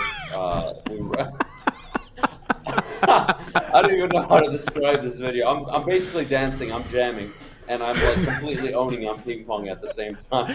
So yeah, this is Dude, that guy next to you can't dance at all. God. Adam, did you slaughter that man in ping pong? Moves, man. Did you I'm slaughter really that good at man? ping pong, as you can tell. I was gonna say, did you slaughter that man while hitting the moves? Did you really take the W? Yeah, while get the dancing? like that? Listen, I'm a freak with the moves and on the ping pong table, so you know.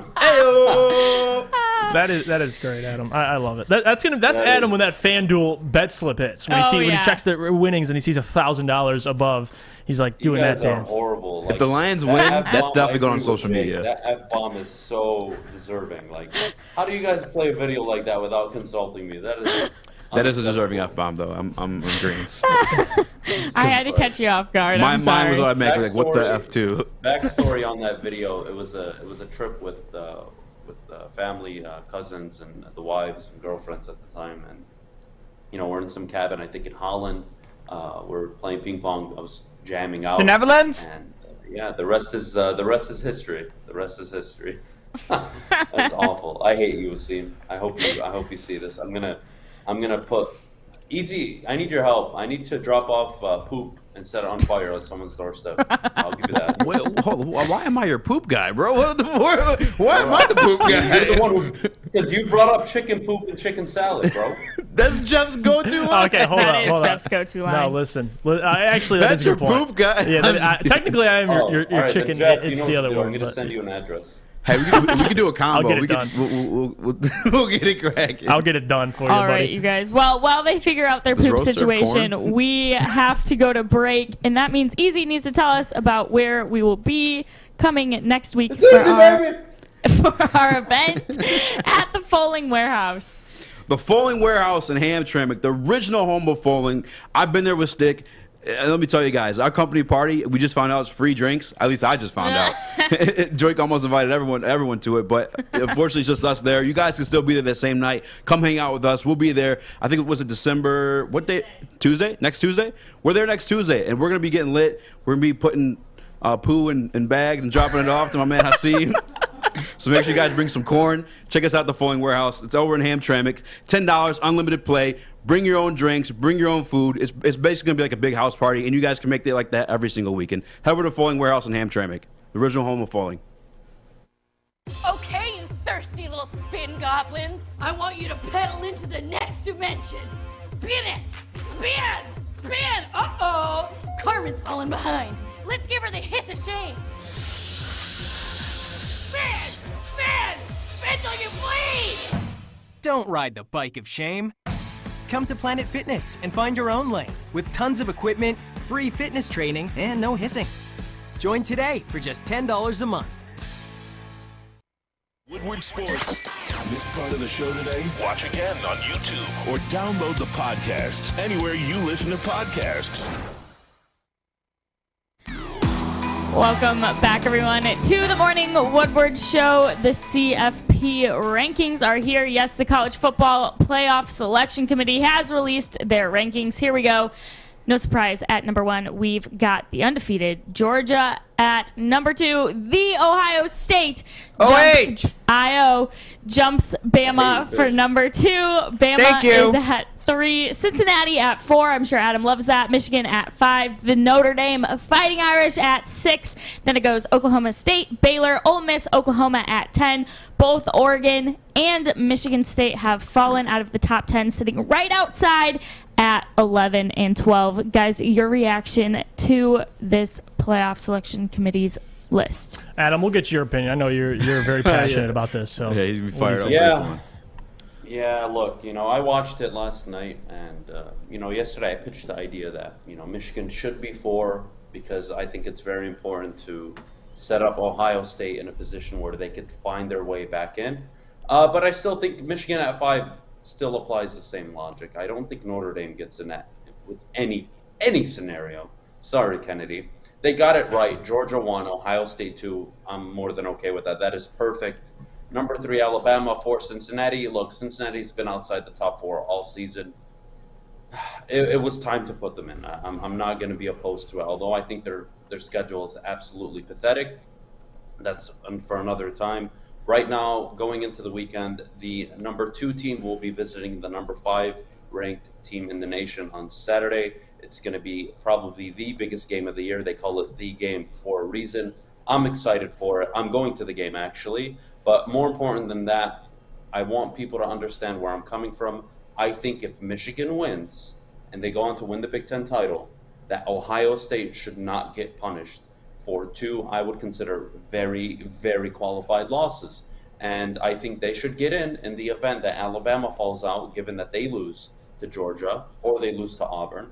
I think if Bama loses, they should fall out. Your top 4 should be Georgia, Cincinnati, Michigan, and then Ohio State over Notre Dame, or maybe even not undefeated, but one-loss Big 12 champion. I would like to see that. I don't think it happens, but we'll have to wait and see. Baylor at 8, finally. I've been waiting for them to get some respect all year from the committee. I'm happy about that. Oklahoma State at 7. I mean, they have an elite defense. I can't knock them. Michigan State fell to 12. I'm not surprised. Look, I question the committee, and it's dumb stuff like this that drive me nuts. Why is BYU the biggest joke of a program I've seen in the last 5 years? Why is BYU ranked 13th over Wisconsin, who've won 7 straight, Texas A&M, who play in the SEC, have a win over Alabama and have 8 wins? They're 8-3. Iowa 9-2. Pittsburgh 9-2. Utah coming off a win against number 3 or 4 ranked Oregon, I forget. They're 8-3. Why in the hell is BYU ranked over any of these teams? What the hell have they done? What accomplishment? What win? This is what drives me nuts with this committee. I really just don't get it. And then you have the UTSA, who are 11-0. They Go Roadrunners! Shut up, Fish. These Roadrunners have 11 wins. They're undefeated, but they're at 22. But because Cincinnati beat Notre Dame, they are so deserving of being the 4th best team in the country. It's just a contradictory, bullshit, unbelievable committee. I just don't get it. I really don't. But look, I made my point, guys. I'd like to see Ohio State get in if they lose to Michigan. I think they need a lot of help for that to happen. But it'd be very difficult for me to argue against anybody who would tell me, well, if Alabama lose and Ohio State lose, then Cincinnati should get in, Michigan should get in, and then the final team should be either Notre Dame or the Big 12 champion, which is likely Oklahoma State at this point. So, I mean, I'd love to sit here and argue, but I mean, it's just frustrating at this point. I want to ask you some of the comments. I thought it was an interesting question. They said you cannot have a 2-loss Michigan team in there. No way. How do you respond to that? No, if Michigan loses, they're done. Yeah. Michigan being in is solely based on them beating Ohio State. If Michigan lose, they're out. They'll probably fall to 10 in the rankings. I think he just misheard you because you cleared that. Or I think he just heard you say if they 2-loss, you want to save Ohio State. I think he just misheard you because it makes sense. I don't know how. I'm trying to make the argument that if Ohio State loses to Michigan, that I still think Ohio State is the 2nd or 3rd best team in the country. Agreed. And they should be given a good opportunity to sneak back in the top 4 if Alabama lose to Auburn or to Georgia. That's just my thought. That's just my thoughts. You don't have to agree with that. I don't really care. I just think Ohio State would blow the brakes off of Cincinnati by 56. I think Ohio State would beat Notre Dame by 70. I mean, it's not even close. It's just not even close. And Eazy, we talk about Cincinnati in the fraudulent. We smell. You could smell something that's fraudulent. In Cincinnati this week, who do they take on? Eastern Carolina. That's a hell of a 7-4. Listen, East Carolina is one of the best teams in the country, guys. The committee doesn't have them ranked because they're afraid to offend people. Because East Carolina, I think, could go on the road and beat Alabama by 70. That's how good they are. Hey, they are playing Houston in the championship game, so you have to give them respect. What? Fish, I love Fish. Fish takes Houston seriously. I got to call Fish out. They Fish, should. I need your opinion on Cincinnati. You've barely been. I know you obviously have an opinion. Are they frauds? Come on, Fish. Just say it. Are they frauds? I mean, kind of. Not really. They're a good team. They would definitely play. They'd probably beat Michigan. They would beat Michigan? Probably. They'd definitely play them closer. Wow. They'd put that spread at 20 for Michigan, and Cincinnati would definitely cover the spread easy. Fish, justify It'd be like a me 3-point why game. Texas Christian has a more difficult strength of schedule than freaking Cincinnati. Explain that to me. I got this to say about Cincinnati. The great artist, philosopher, MC Escher once said, when there's chaos, it produces order. And if Cincinnati gets in, I would love for it to happen because we need a 16-team playoff in college football. Well, I'm sick of this crappy committee dictating. I'll do 8. Give me the Power 5, Notre Dame, and their BS schedules. I'm with you 100% on this. Yeah, because let Cincinnati get in. Let right. this bowl game be a blowout. Let them lose all the ratings and everything like that. Like hit them in their pockets, hit them where it hurts. Let the chaos produce order. Just like MC Escher said, like let it happen. Yeah, right. MC Escher sounds like a rapper. It's kind of funny, but See, I'm with you. Look, if you do an 18 playoff, I mean, it shapes out perfectly this year. Perfectly. You get Notre Dame in, who people are crying about. You Go get Irish. Cincinnati in. And then number 8 becomes a very interesting debate. Is it Baylor? Ole Miss? Is it a Pac-12 champion potentially in Utah or Oregon?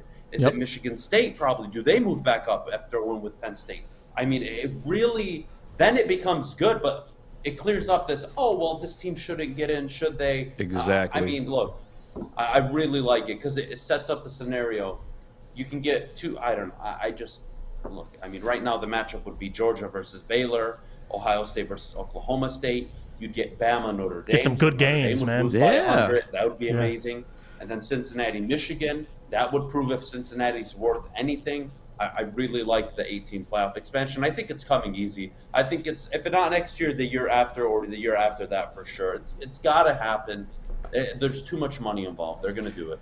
Yeah, and put some meaning behind these conference championship games. Like, what are they playing for bowls for? What? Just to have a bowl? Like, put some meaning behind this stuff. Let Cincinnati in. Let the chaos produce order. It's the only way it's going to work. I love the 8 team. It would clear up a lot of BS, a lot of speculation. We talk about who should get in, who shouldn't. If you had 8 teams in, it'll work itself out. If like Fish was just talking about, if Cincinnati's really that legit, you have a chance to take on Michigan, and we'll see a whole lot. We'll find out a whole lot about Cincinnati. So I love the 18 playoffs. So I cannot wait because I'm sick of this. I'm sick of teams like Cincinnati sneaking in at 4 when we all can sit here and say they're frauds. But at the same time, 8 teams, it clears the air. 8 teams sets you up where your Power 5 teams get in, right? So automatic bowl bids, you can call them, whatever you want to call them. So the Pac-12 champion, if they're one loss, can get in. Any one-loss champion can get in, basically. That's the rule. And then if you're a 2-loss champion, I think it's fair to say, well, teams like Notre Dame, maybe even A&M or Baylor, these kind of teams, maybe they should get in. But regardless, I mean, it at least guarantees that the first 5-6 teams, you get them right. And then 7 and 8, you can have an open debate about, and it makes things so much easier. But to be honest, nobody will ever be happy, even if you expand it to 64. It doesn't matter. People will always bitch. Why didn't we get in? So, I don't care. But look, if you're Cincinnati, get your act together. Don't schedule these pathetic teams and then cry to me at the end of the season why you didn't get in. Excuse me, what the hell? Who the hell have you played? I'm not buying Cincinnati. They beat Georgia or they barely? I don't even remember. I'm tired of it. I'm just tired of teams that schedule a cupcake schedule, getting rewarded, while teams like Michigan State have to play Purdue, Wisconsin, Ohio State, Penn State, Michigan. I mean, I just don't get it at all. No, and listen, I think, again, the 8-team playoff, I think that would solve a lot of issues. And I don't get we say this every week, the inconsistencies with the committee and how they value certain teams. The BS would be out the window. At least you'd find out 8 teams. You don't have to. Michigan doesn't get in. This team doesn't get in. You got 8 teams, like you said. It depends who gets in at the 8th spot. That's actually an interesting conversation, and it would clear itself out towards the end of the season. But yeah, as of right now, it's like I don't see the problem that an 8-team playoff proposes is it encourages losses throughout the season. But it also encourages more strength of schedule, let's say, right? So you want to book more good opponents because if you have those wins, even if you drop 2 games, it's, hey, we've beaten these teams. I think it may not even be 8. I think maybe you have to expand it to 10, and then you give the 1 and 2 seed a bye week. It gives them meaning to the conference championships, too. Mm-hmm. Yeah, I'm not sure. I don't have it all in front of me to say, like, this is how it should be done. All I know is that Cincinnati can kiss my ass. Plus, how much more like hype and ratings would you generate with that too? I feel like it just makes sense to do. Like you get fan bases. So much more money. Yeah, they're going to expand eventually. Yeah, it just makes sense. I know Joel Klatt. Someone mentioned it. I did see Joel Klatt's expansion plan. It was spot on. Like if a guy can lay out one like that, it's definitely going to come to fruition. It makes the most sense to me. And I agree. Top seeds, you get a bye week. You give them the benefit of the doubt, and we'll see. Best team battles it out. So there'd be an actual bracket. You get to see what teams make a run, what teams don't. I think Cincinnati, in that scenario, they lose against Michigan. So it would make me very happy. We would get a whole lot of things that would come to clarity. Even though Cincinnati is going to lose anyway, it would be great if they lost in the first round against Michigan. That would be spectacular. I would do the Adham dance if they made an 18 playoff. You'd catch me. All right, you guys. Well, when we come back, we'll talk more college football. We've got to preview the Ohio State U of M game. Ryan Day had some interesting comments in his press conference yesterday. We will get to all of that and more when we come back. But first, Jeff, where do you get your hair done? All right, well, Lady Jane's, listen, guys, let's be honest. Football season, we know, is upon us, and it's time to make your grooming experience easy. And I'm not talking about that easy. I'm talking about easy like a Sunday morning. Get to Lady Jane's Haircuts for Men. Walk in, relax, watch your favorite team play, and before you know it, your hair will be game ready. Get to Lady Jane's, open 10 to 8, 7 days a week. Walk in anytime because it is wicked awesome. Hi, I'm David Hall from Hall Financial. With mortgage interest rates unbelievably low, the stakes to find your new home have never been higher. And that's why Hall Financial's exclusive realtor network allows us to connect you with a top-rated realtor in your area, making sure you take on the housing market and win. Hall Financial has earned over 4,000 5-star reviews because of our technology and our commitment to closing your loan fast. 866-CALL-HALL or chat with us online at callhallfirst.com. Woodward Sports. Missed part of the show today? Watch again on YouTube or download the podcast anywhere you listen to podcasts. Welcome back, everyone, to the Morning Woodward Show. Thanks so much for joining us on your busy Wednesday. Blackout Wednesday, my favorite holiday. Had to bring it up. All right, you guys, we have to preview this Ohio State-Michigan game coming up this Saturday. A noon game, my personal favorite. Everybody hates on noon games. I absolutely love them. You get to start drinking at like 6 a.m. There is nothing better than a noon game, in my humble opinion. But Ryan Day came out yesterday and said the best team doesn't win. The team that plays the best does. Jeff, I want to get your thoughts on this quote. Well, Ryan Day's right, but it does sound like before your matchup against Michigan, it's almost like a little bit of an excuse. It's like, hey, listen, the best team doesn't always win. It's the team that plays the best. So if Ohio State were to lose, he already has the built-in excuse. They just didn't play the best. But at the same time, he is right. It is about who shows up. You saw it last week.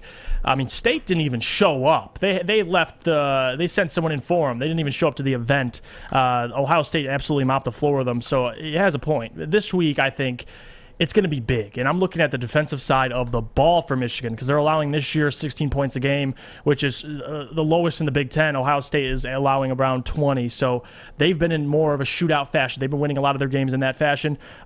Michigan has just been dominating teams defensively. And it starts with those two guys up front, Ajabo, Hutchinson, two probably high first-round picks this year.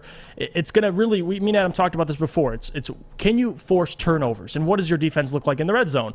I talked about this for MSU.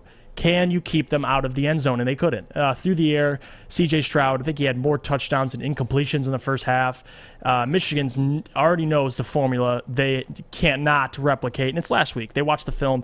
In Ohio State, you're going to need to play stifling red zone defense. You're going to have to get after the quarterback and really get him moving out of the pocket. Throw off timing, because the chemistry between C.J. Stroud and these three future first-round receivers is impeccable. Three guys, all of them had 100 yards last week against Michigan State. They're a real problem. I mean, disregard Trayvon Henderson, talented running back, but they can kill you through the air. And Michigan are going to have to do a good job getting after them, which I think they will. It's going to be a good game, in my opinion. I think Ohio State still wins. I did say Ohio State weeks ago. They beat both teams. But I think they gave us a better product Saturday than we got last week. I think Michigan, they at least keep it not 50. What did they win? 56-7. Ohio State against MSU. I don't think they get 56 against Michigan, but I can see them getting anywhere 30 plus. So I would say, if I had to give a legitimate score prediction for this game, I would say 34-24. I'll say Ohio State wins 10 points. Obviously, defensively, they're going to get after C.J. Stroud, but at the end of the day, offensively, they're a juggernaut. It's going to be tough. I mean, me and Adam talk about, right now, Georgia's the best team in the country. Ohio State's close second. I mean, they have the one loss to Oregon. That's it. That's the only thing keeping them behind them. So I think Ohio State win this game. Michigan gives them a run for their money, which they should. They're at home. It's in Ann Arbor. Big game for Jim Harbaugh, and we'll see what happens after that. But I think Ohio State wins. 34-24 is my prediction. Cade McNamara plays a good game or not, I don't think it'll be enough to beat this juggernaut in Ohio State. No, I'm in agreement completely. And to Ryan Day's comment about the best team doesn't always win, the team that plays the best wins, is absolutely true. And I don't really take it so much as a padded excuse. I think it's more, I don't know, it could be. It definitely could be that. But it's the Michigan fans that always say like their team's best. Shouts out to Matt Braylon. He sits in your chair, between 2 and 4. But yesterday he said that Michigan has a better overall team. That's just not the case, man. I mean, you can say that whatever, but Ohio State executes so Braylon's on that perfectly. Amazing blue cuckoo. yeah, exactly. It's a little crazy to say. Yes, Michigan has a great pass rush, and that's what's given Ohio State problems throughout this season. But ultimately, man, they have 3 receivers that are going to play on Sundays. Yeah, and that offense is just disturbingly nasty. Ryan Day is a great coach. It's just going to be, I think I'll give Ohio State 38 points on this Michigan defense. I mean, look at our guy, K9. Not our guy. I'm the only Michigan State guy here. But, Kenneth Walker, 5 touchdowns against this Michigan State this Michigan defense. It's supposed to be, amazing. And I get it, they're more based off the pass rush and whatnot, but, they're not perfect. We just saw Ohio State rout Michigan State, who beat Michigan. Say what you want about the penalties. They still put up 5 touchdowns again, on that defense. So, come on now. Come on. Let's be real. This is Ohio State victory. Yes, Michigan does have a chance if they play better than Ohio State that day, but, we'll find out, man. We'll find out. Adam, what do you think? Look, I think you guys are completely dropping the ball here. I mean, this is, I think, the biggest Michigan versus Ohio State game in the last 40 years. For sure. Easily.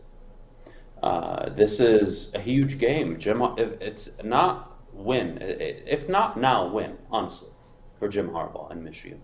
If you don't win now, what in the hell do you say to your fans, your team, your boosters, your athletic director? What do you say that can convince anybody that you can beat Ohio State? If it's not the year where they have a freshman quarterback, where, yes, they've gotten better all season, but they're coming off a complete blowout win.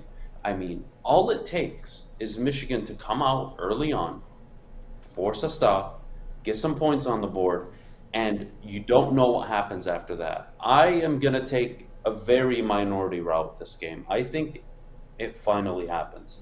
I'm not a Michigan fan or a Michigan State fan, so I've been... I like to give myself credit a lot of times. I've been really spot on both teams all year, but I think this is the year.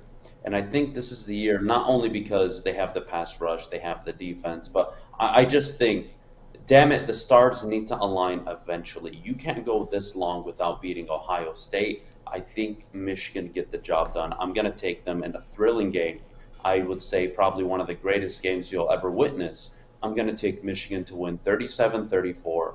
A late touchdown takes it home for the Wolverines, and they book their spot in the Big Ten title game for the first time in a long time and for the first time under Jim Harbaugh. I think this weekend's going to be special. Let me put it that way. I think it's going to be special, and maybe I am a little biased because I am going to the game and I want to see something special. I want to say this. Michigan's only true chance to win this game, and I'm talking about the only chance. I'm talking about Avengers Endgame, where Doctor Strange is going through all the possibilities. I don't think it's that far off, though. I don't. Well, listen, hear me out. If they give Samuel Fisher a full ride and let him play deep safety, and he stays in that end zone, and every time one of those Ohio State receivers come, he just yells, "Stay out! Stay out!" And they just stay confused long enough for a Michigan defensive player to make a tackle, maybe even a turnover. That's the only way. I hate you. It's the only way. You've lost all credibility with me. I gotta ask Adam this too. I know you, if I'm not, correct me if I'm wrong. You said Michigan will score 37, right? Yep. Okay, in a win, in a victory. I know your opinion on Cade McNamara. We talk about it all the time. Hassan Haskins been the lead RB1 for the last couple weeks. Corum, I think, is returning this week, if I'm not wrong, against Ohio State. We'll play. They score 37, Adam. How much credit is that to Cade? You think they run the ball effectively, or you think Cade has a big one this week?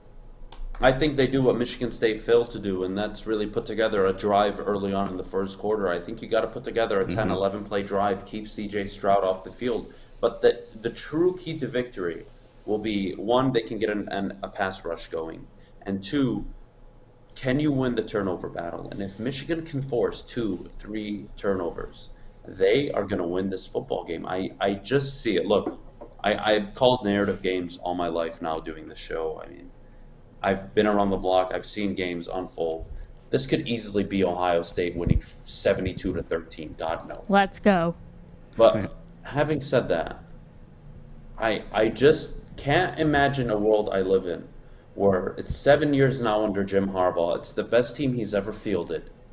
They're coming off a big win. They're feeling good about themselves. They've won 3 big games on the road, away to Nebraska, away to Wisconsin, away to Penn State. They competed against Michigan State on the road. Now they're home to Ohio State in the biggest game of the year, and the biggest game, in my opinion, in the last 20, 30, 40 years. And they're undefeated at home this year. I got to give Michigan a fighting chance. I like Michigan this weekend. I'm going to go 37-34. I think they pull it off. Look, it's going to sound crazy. And, everything in the world is pointing for Ohio State to just go out and absolutely clobber them. But I just don't see it happening. Let me address the elephant in the room. I want to get everyone's opinion before we move on. Don't call me fat like that, bro. Just kidding. Easy always with the fat jokes on himself, bro, man. what the hell is I'm going to address the very skinny elephant in the room. All right, so I think we got to talk about Jim Harbaugh, Adam. I know we talk about it all year, but right now, this is the week before the game. Get it on record. Jim Harbaugh loses at home to Ryan Day. What are you doing with him? I'll get to you, Eazy, next. But Adam, what do you do with it, Jim Harbaugh? All right, one, if Harbaugh gets blown out of the water, I think it's really hard to keep him. I don't know, guys. This is really difficult. I kind of want to see it. I want to see it happen. I want them to lose or win. If they lose, I want them to lose, and I want to really sleep on it. I said before going into the year that this was a must-win season for Jim Harbaugh. And here he is, positioning Michigan 3 now in 6 full seasons. 3 times they've won 10 games, and no coach has done that prior term outside of who? Bo and maybe Lloyd Carr? Right. I mean, the guy is a good coach. He really is. His biggest downfall is he hasn't delivered in the big games. And we've seen him now win on the road, first time against Penn State. That's a big deal. But can he beat Ohio State? And look, I always say this, if it's not now, when is it? Mm-hmm. And I think this really is the year. I'm completely sold on Harbaugh pulling it off. I haven't been wrong many times this year in terms of college football. I'm gonna ride my predictions, and I think this is one of them. And if to answer your question, Jeff, if he loses, then you have to have an honest conversation. Like, we're happy with the 10 wins. We like where we're at. We feel like we're a competitive football team, but you've shown that you can't beat Ohio State. And if you can't beat Ohio State, what the hell are you doing here? Because they are the golden standard. They are the best team, arguably, in college football, or if not one of. How are you going to compete with them? And if you can't beat them with this team, with these edge rushers, 2 first-round edge rushers, with this group of players, this O-line, an O-line that'll get 2-3 players drafted. If not now, when is it, Jim? And if it's with J.J. McCarthy next year or the year after, who knows? I just think What do you think, Michigan Eazy? are going to need to do so much to win this football game. Think they keep him, or would you let him go? Oh, you have to let him go. To lose to both Michigan State and Ohio State this year, after losing to them multiple times beforehand, you have to let him go. I like Jim Harbaugh. I feel like his style of coaching is perfect for college. But, again, it's the big games that matter. You can schedule cupcakes, and that's how these college schedules usually work. They're full of cupcakes, and you have, in the Big Ten especially, you have your Penn States, your Michigan States, your Ohio States, and he just hasn't fared well against them, especially the rivals. You'd have to let him go at that point because, yes, you call him a good coach, but the wins you're looking at are against these cupcake teams. Against the tough teams, when it gets down to nitty-gritty, Eazy, I have a question for he just you. hasn't proven. I have a question for you.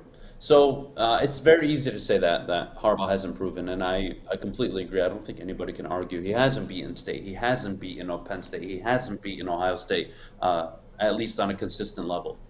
So Michigan, prior to Jim Harbaugh, couldn't beat Ohio State. They beat them maybe every 6-7 years.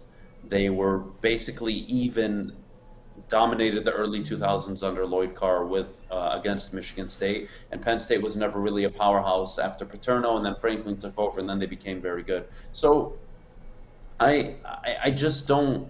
I don't know. Like if you're asking me to fire Jim Harbaugh, I could make the argument that you can, but at the same time, what head coach walks into Michigan, a program that's never been known to compete nationally, and he goes up against Urban Meyer, probably the third, fourth, or fifth best college coach of all time. He walks in, Urban Meyer, year 1, 12-0.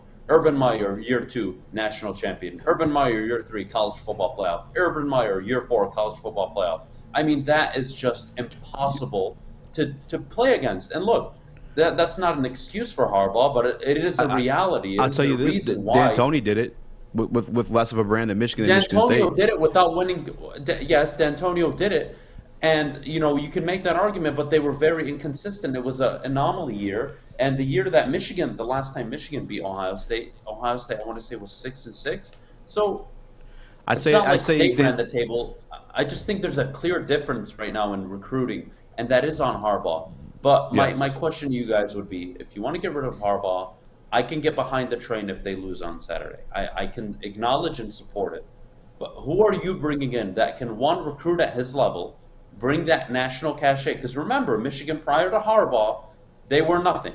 They were unranked going into Harbaugh's first year. And everybody said, how long till he turns it around? People said 2-3 years. Year 1, he won you 10 games. Year 2, 9. Year 3, 10. The guy came out instantly. He just lost the games when it mattered. And I think that is damning, yes, but no Michigan coach has ever won those big games. So I'm not sure where I'm at with this. I really just want to see Saturday play out. Yeah, I think the big argument is who do you bring in? That's the difficult thing. Like the easy thing would be to get rid of Jim Harbaugh, but the question is who do you bring in that you could set those expectations on the new coach and say, well, listen, you're expected to beat these teams, and how many coaches can actually do it? That's the tough part. I agree with that. If a lesser program in Michigan State could bring in a Mel Tucker, and you're Michigan, you're one of the big brands of college football, you could find yourself a coach. That's all I'm saying. It's not that they can't find themselves a coach. It's who's the guy right now that you're willing to cash out? Because look, if you fire Harbaugh, you're signing a 6 to 8 year deal on your new head coach. Who are you confident that you can give that deal to? And I don't know where that head coach is right now. I don't know if it's an up-and-comer. You're not going to grab Lincoln Riley. You're not grabbing Campbell out of Iowa State. He already re-upped there. He's not going anywhere. Urban Meyer's at Jacksonville. Let's go. You're not getting Urban Meyer. He's not coming back. Ed Ogeron. Who? Right? No, God, no. Please Go Tigers. Don't you dare. Mason Blue ain't no sissy colors. Yeah. I would kill you easy if that happens. I would honestly... I would blame you solely. I want Michigan just to fire Jim and bring on Ed Ogeron just to hear Adam's reaction that following Monday. Dude, he's like Dan Campbell-esque, man, the way that man speaks. Yeah, that's the problem. So now I got to deal with Dan Campbell and Ed Ogeron, guys who can't even complete full sentences. Oh, my God. That's a strong blue you're wearing, boy. You're going to win. No, it's an interesting conversation. I don't know who you're bringing. I really don't. But... I would love to hear one of these days. I know if you tune into the bottom line, I'm sure they talk about it all the time. I don't know their exact opinion on the whole Jim Harbaugh thing. Are they pro keep Jim Harbaugh at past this year? Do you know? I think Braylon's ready to move on. He is. Ryan, I think he's cool keeping. My only question to these Michigan slappies is, you've never been relevant. Outside of 97, you've been an inconsistent program that's never competed consistently nationally. You've never recruited consistently at a national level outside of since Jim Harbaugh came to the program, where you were getting number 1 overall prospects, where you were having top 3, top 5 recruiting classes. That's all happened when Jim Harbaugh got here, not prior. That was not happening. So I like to put perspective on things, but at the same time, I have to be fair, and I have to say, you know what, Jim? You're 0-6 against Ohio State. That is extremely damning. And if you don't do it this year, it's hard for me to give you next year. But you know what? Maybe I do give him next year. Who knows? J.J. McCarthy coming back. He'll be a sophomore. Do I give Jim Harbaugh next year with the up-and-coming quarterback? Who knows? Who knows what this program looks like? Or do you hand it off to somebody else and they inherit J.J. McCarthy? I think that's all entertaining, but I don't want to have that conversation until after Saturday. Does J.J. McCarthy also buy him time? That's kind of, I was going to ask Brandon Brown that last week. Do you think that ends up buying him time? Because, hey, I got J.J. McCarthy. You've seen flashes of what he can be. I think this guy can help me win some games. But Michigan, I'm assuming to your point, would be, I don't care at this point. Or they will. I don't know. What do you think, Adam? You think J.J. McCarthy buys him maybe a year? I don't think he buys him time. I think what buys him time is he plays Ohio State close or he beats him. If he plays Ohio State close and they get called, they lose on a bogus call like they did many years ago, or something like that happens, I guess you could make the argument. But look, man, it's going to be hard for people to sit up there and defend Harbaugh when you're 0-6 against your rivals, especially the biggest one. You can't do that. Even Michigan State have beaten Ohio State. Even Purdue have. Wisconsin. You just got to do it, Jim. It's put up or shut up at this point. And I can go back to Jim and, defend him all I want. At the end of the day, you got to beat Ohio State, man. So you don't pull it off this weekend, I'm not sure what the hell to do. Listen. If they can't keep it close to Ohio State, one thing you need to stay close to as a Michigan fan is some gypsy vodka. There you go. Made here in Michigan by some Michigan State boys. Goes down clean and smooth like water. And if this game is as painful as I'm predicting, I suggest you get yourself a bottle. Make sure you guys check out Gypsy Vodka. Tony is a third-generation logger that has a simple, practical approach to life and work. That's why his Coast DX342 knife is perfect for him. The stainless steel blade is rust-resistant and made for all-weather use. And the double roll-lock safety ensures that it will never inadvertently close when he doesn't want it to. That's why Coast is trusted tough.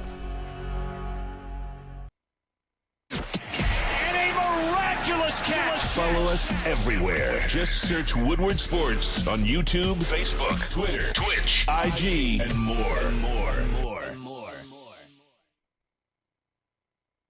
Welcome back, everybody, to the Morning Woodward Show. All right, we're going to go around the Thanksgiving table real quick. We're going to compare what Thanksgiving foods remind us of which ex or current Lions players, you guys, which means we have to figure out what these guys like, first of all. So I want to start with the center of the table, the turkey.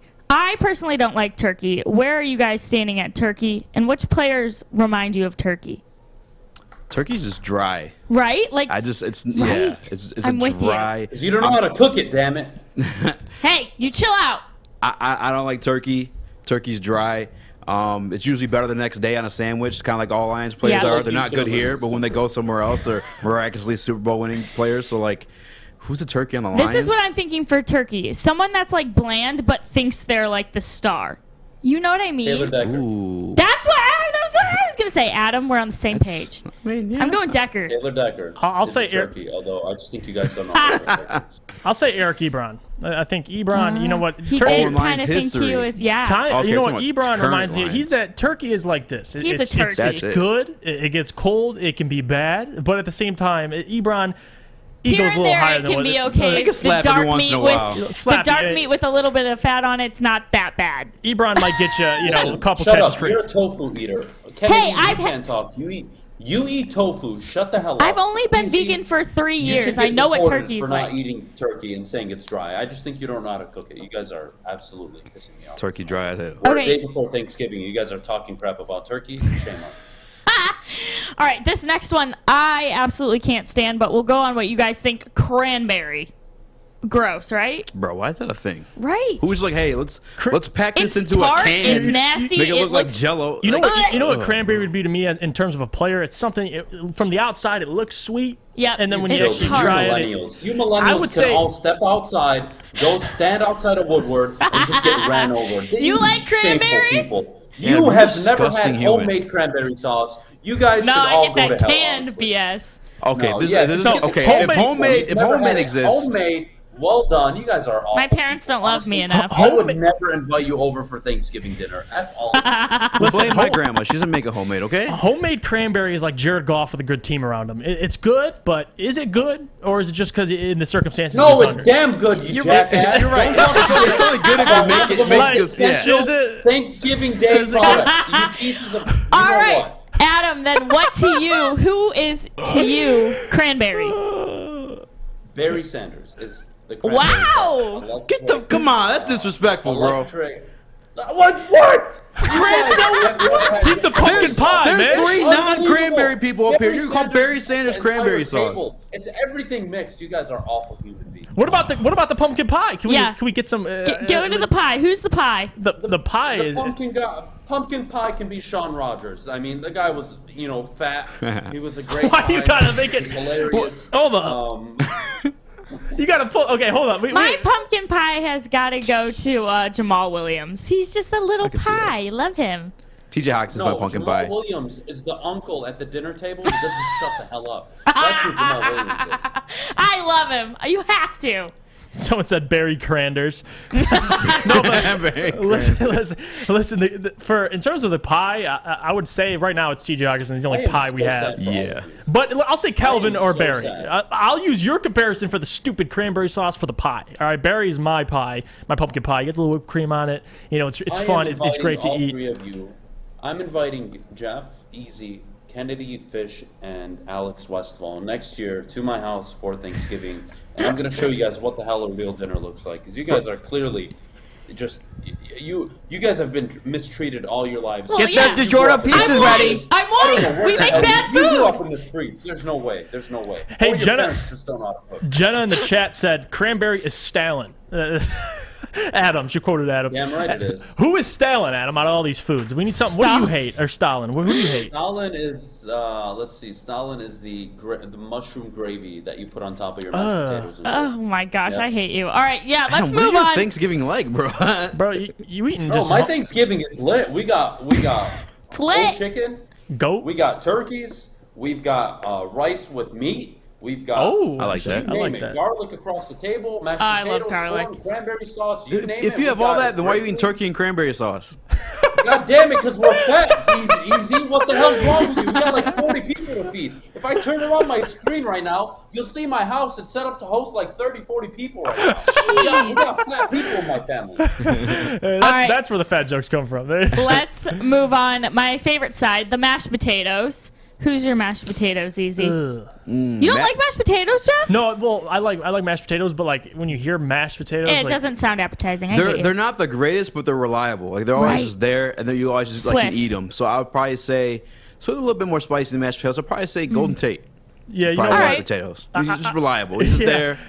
He He's can be always- good sometimes, but he's never like bad. You know what I'm Like saying? in my opinion, Yeah, when my mashed potato is Jim Caldwell. You know what? Oh, that's a good one. Sometimes it's not so good. Depends who makes it. Jim Caldwell. Oh, I know love that's a him. good one, Kennedy. I'm smiling about it.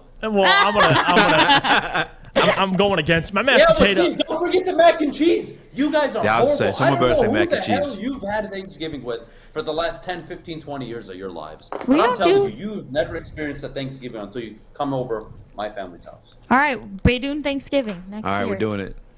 Yeah, I was gonna say, Adam. God, the mashed potatoes. You know what, Jim Caldwell. All right, a little. I guess that is Jim a. Caldwell is the definition of mashed potatoes. He's You the know Yeah, I like that one.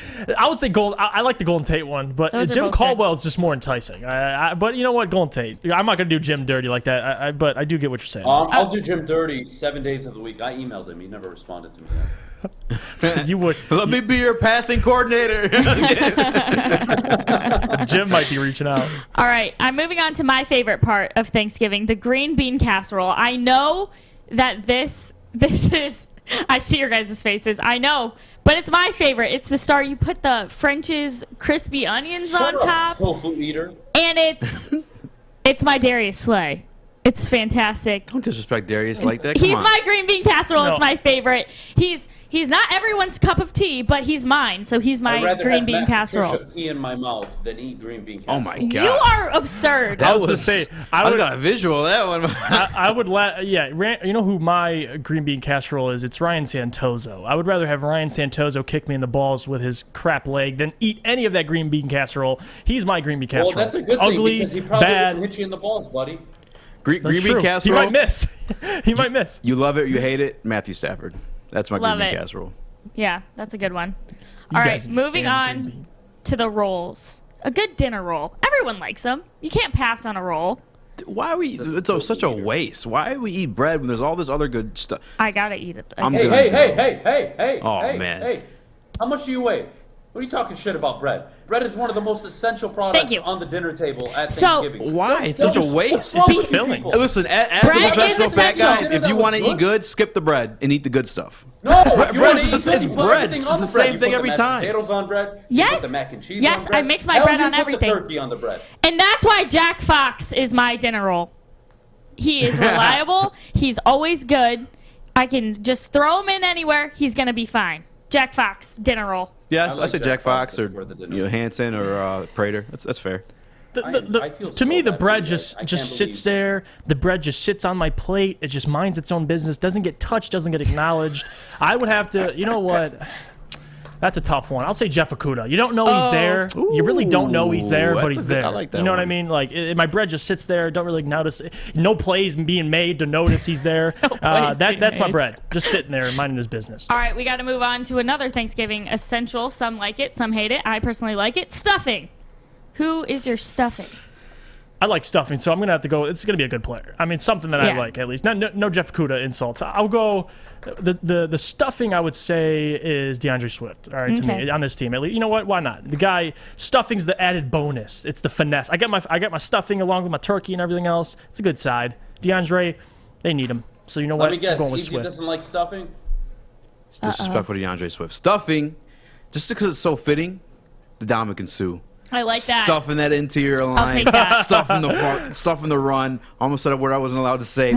give me Sue. Sue's my I'll take stuffing. Sue all day. I like Just that. fits. Adam, I hate you guys. your stuffing? My Who's your I stuffing? like Can't- Easy's answer. I'm gonna go with Indomitiable Sue. Sue. That's actually a very good answer. I very, like it. Very creative. And then for our final Thanksgiving bit, the thing that goes on everything, gravy. Liquor. Gravy. You Yeah. weirdo. Same thing. Wait, there's no mac and cheese on the I Thanksgiving don't table? have What's mac going and on? cheese. We do mac and cheese for Christmas All right, at so my house. thank Come God, on. Eazy is bro. the savior of the human race. Can we just do Somebody gravy brought up first? Mac and cheese. I haven't said Barry Sanders or DeAndre Swift because I was waiting for mac and cheese to be an option. That's my mac and cheese. Okay. My gravy. Mac I and don't- cheese is Calvin Johnson, Barry Yeah. Sanders. Yeah. Easy spot The on goats. this. Yeah. I love mac and cheese. We just don't have it at my Thanksgiving. I gotta upgrade. I gotta talk to Michael Broadwell about I that. It feel ain't bad my for you guys. cooking. I don't know what the hell. Get I'm real. eating. What was Hello. that? Adam's But family's anyway, over. you guys, Partying already. your gravy that you want to put on everything. Who do you want to smear around your whole plate? Give me some Aaron Glenn. I want that. Oh. Listen, he can have the whole plate if he wants to take the whole. And I'm referring to this organization. Andy, Just hand you're it. going to Just, be getting an email from somebody very soon about a video that I just opened up. That's Oh, gonna kill me. crikey. Okay. oh, here we go. Cannot wait to see Another this. video. But listen, gravy. God. I mean, what are we doing here? Give me Aaron Glenn. He's my gravy. He's an added. Listen, you can have a crap meal, a crap product like we've had this year. Put a little Aaron Glenn on there, a little gravy, I like it. make it a little better. You know what? That's a good point. If you want to make your stuff, because there's, let's not lie, there's good stuffing, there's bad stuffing. If you want to make that stuffing editable, you put the gravy on Throw it on there. So I like that. Aaron Glenn's my gravy. I'm good. I'm good with that. Adam, you good with that? I'm trying to think of like a dish that suits Dan Campbell. I mean, I think Dan Campbell wishbone. is Venti coffee. no. Dan Campbell is the plate you put your food on. It's just a guy that can take a bunch of stuff, doesn't really do anything for you outside of hold a bunch of garbage, and yeah, that's it. All right, you guys. Anybody object? No objections. No, he can be the plate. I'm fine with that. Plate, yeah. Give him the plate. Just eat off of him. Plate. That's fine. He's not the fine china, but he can be like, meh, the plate. I like Lion Rumble. You said Sheila Ford can be the rug that you step on all day. You stop it. I like Lion Rumble. He said, "We the fans are the gravy because we make this product edible." Sometimes they're unbearable. We at least help it, make it a little better. Those 10 and 7 Adam, fans. am I supposed to be getting a video here? I'm refreshing my email every 2 seconds. He doesn't want to send it. He's nervous. Okay. Yeah. Well, you guys, on that note, Here, I'll show you. YOLO. What are you doing, you weirdo? Can you at least commentate it for the radio people? Turn off the copyright music. Yeah, for the radio people, this is a picture of me and a very special somebody dancing at a wedding. Hey! Oh my! You guys are ridiculous. That's Adam with that gypsy vodka in his system. Yeah, period. Listen. All right. When was that? Real quick. Where my moves come from. Real quick. When was that? When was that, Adam? I think that was a wedding. I don't remember when. He's like, I don't remember when what the thing was, but too much gypsy vodka. Too much gypsy vodka. All right, you guys. Well, while we're talking about Thanksgiving, I got to tell you what to do on Thanksgiving Day. You should come to Tin Roof in downtown Detroit for the Woodward Sports Live pregame show to pregame the Lions versus the Bears with Jose Cuervo, Braylon Edwards, Ryan Armani, Maz, Jade from Riff, and more will be there to host the pregame live at Woodward Sports and 101.1 The Riff. And then the postgame with Stick and Anson at the 2-minute warning of every single Lions game at the Brass Rail at Adams and Woodward. They start streaming live at the 2-minute warning of every single Lions game. All right, everyone, have such a great Thanksgiving. Easy, Jeff, Adam, Fish, Alex. Have a great Thanksgiving, everybody. Thanks for dealing with me remotely. Sorry I couldn't be in today. It's been a lot of fun today. Thank you guys so much for joining us right here on the Morning Woodward Show.